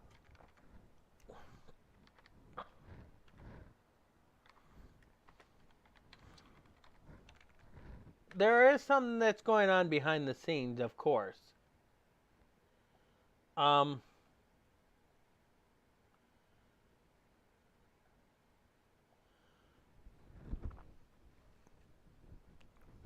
Where you can look at it and say that we're actually being blackmailed by the killer. Okay? So, and on account of that, Maya's a victim.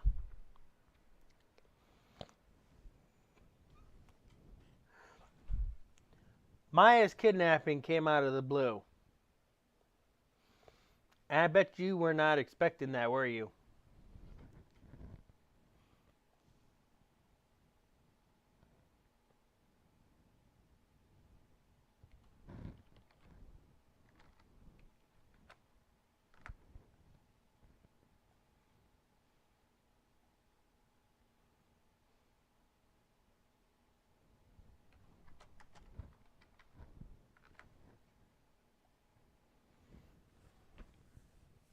When I first played it, I wasn't expecting that either.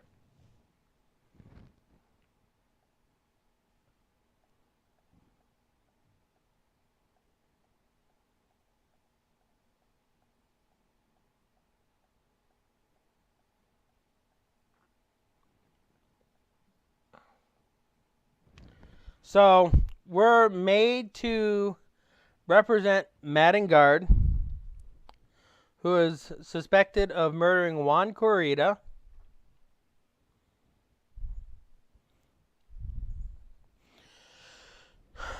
Though,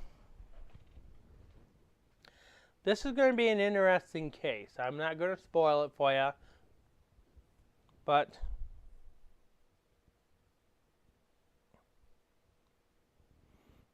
there's a lot to take in.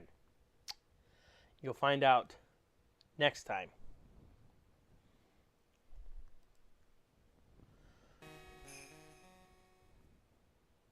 I believe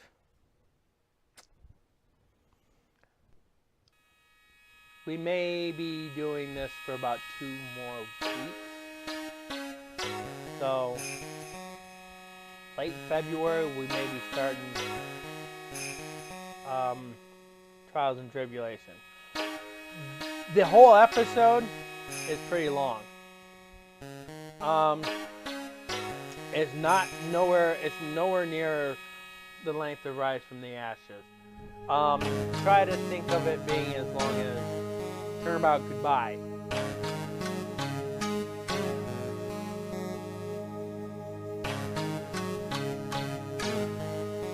So, we're going to have 2 parts of it, 2 investigation parts, possibly 2 trial parts. Then it's going to break up to 2 more investigation, and then it's going to break up into 3 trial parts.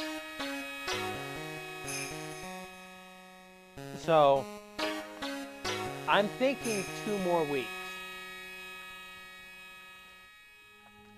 Because we got 2 or 3. I will know more next week to figure out, because if I don't end the trial next week and at least do 1 part of the investigation, I will be doing it for 3 weeks. So that's technically where I am at.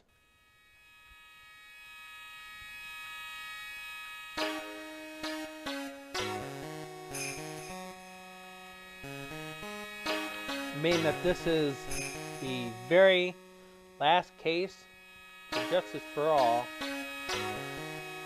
This is going to be the biggest case in the game. And then we jump into Trials and Tribulations. I don't know if I should take maybe a week off or just jump right into it. If I take a week off and then we do it a week afterwards, then I got to figure out what to fill in for Monday. Trials and Tribulation is 5 episodes. So it's basically the same number as the first part. But in reality, it would be the first Phoenix Wright game to have 5 episodes. Alright, so I hope you had fun with that. Alright. So what we're going to do...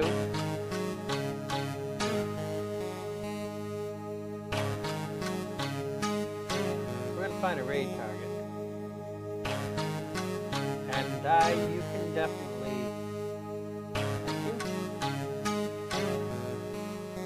Who are we going to raid?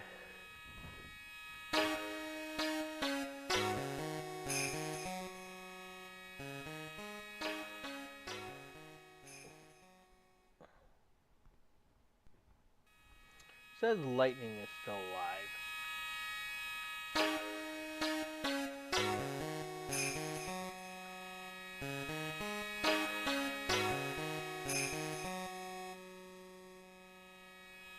I'm not a big fan of the live stream shorts, but I'm going to give her a visit.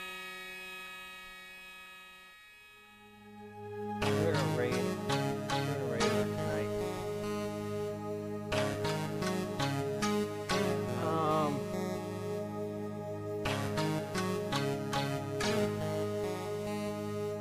What? No notification?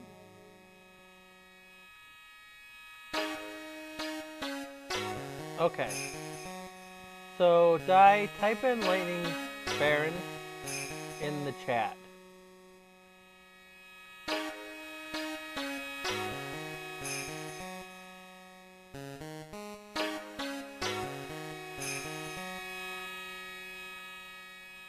Okay.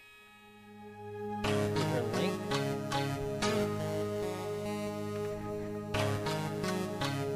She's playing Super Mario Brothers 3.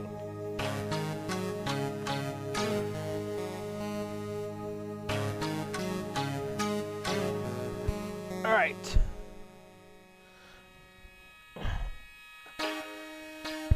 So, she is using the short format on the stream. If you guys don't like it, I don't blame you. When I watched the stream for an extended period of time, it was actually hurting my eyes because I couldn't see the screen at all. But I'm just going to rate her, show her some support. You guys don't have to stay that long. Give her about 5 minutes. I would recommend you stay for about 5 minutes for the support.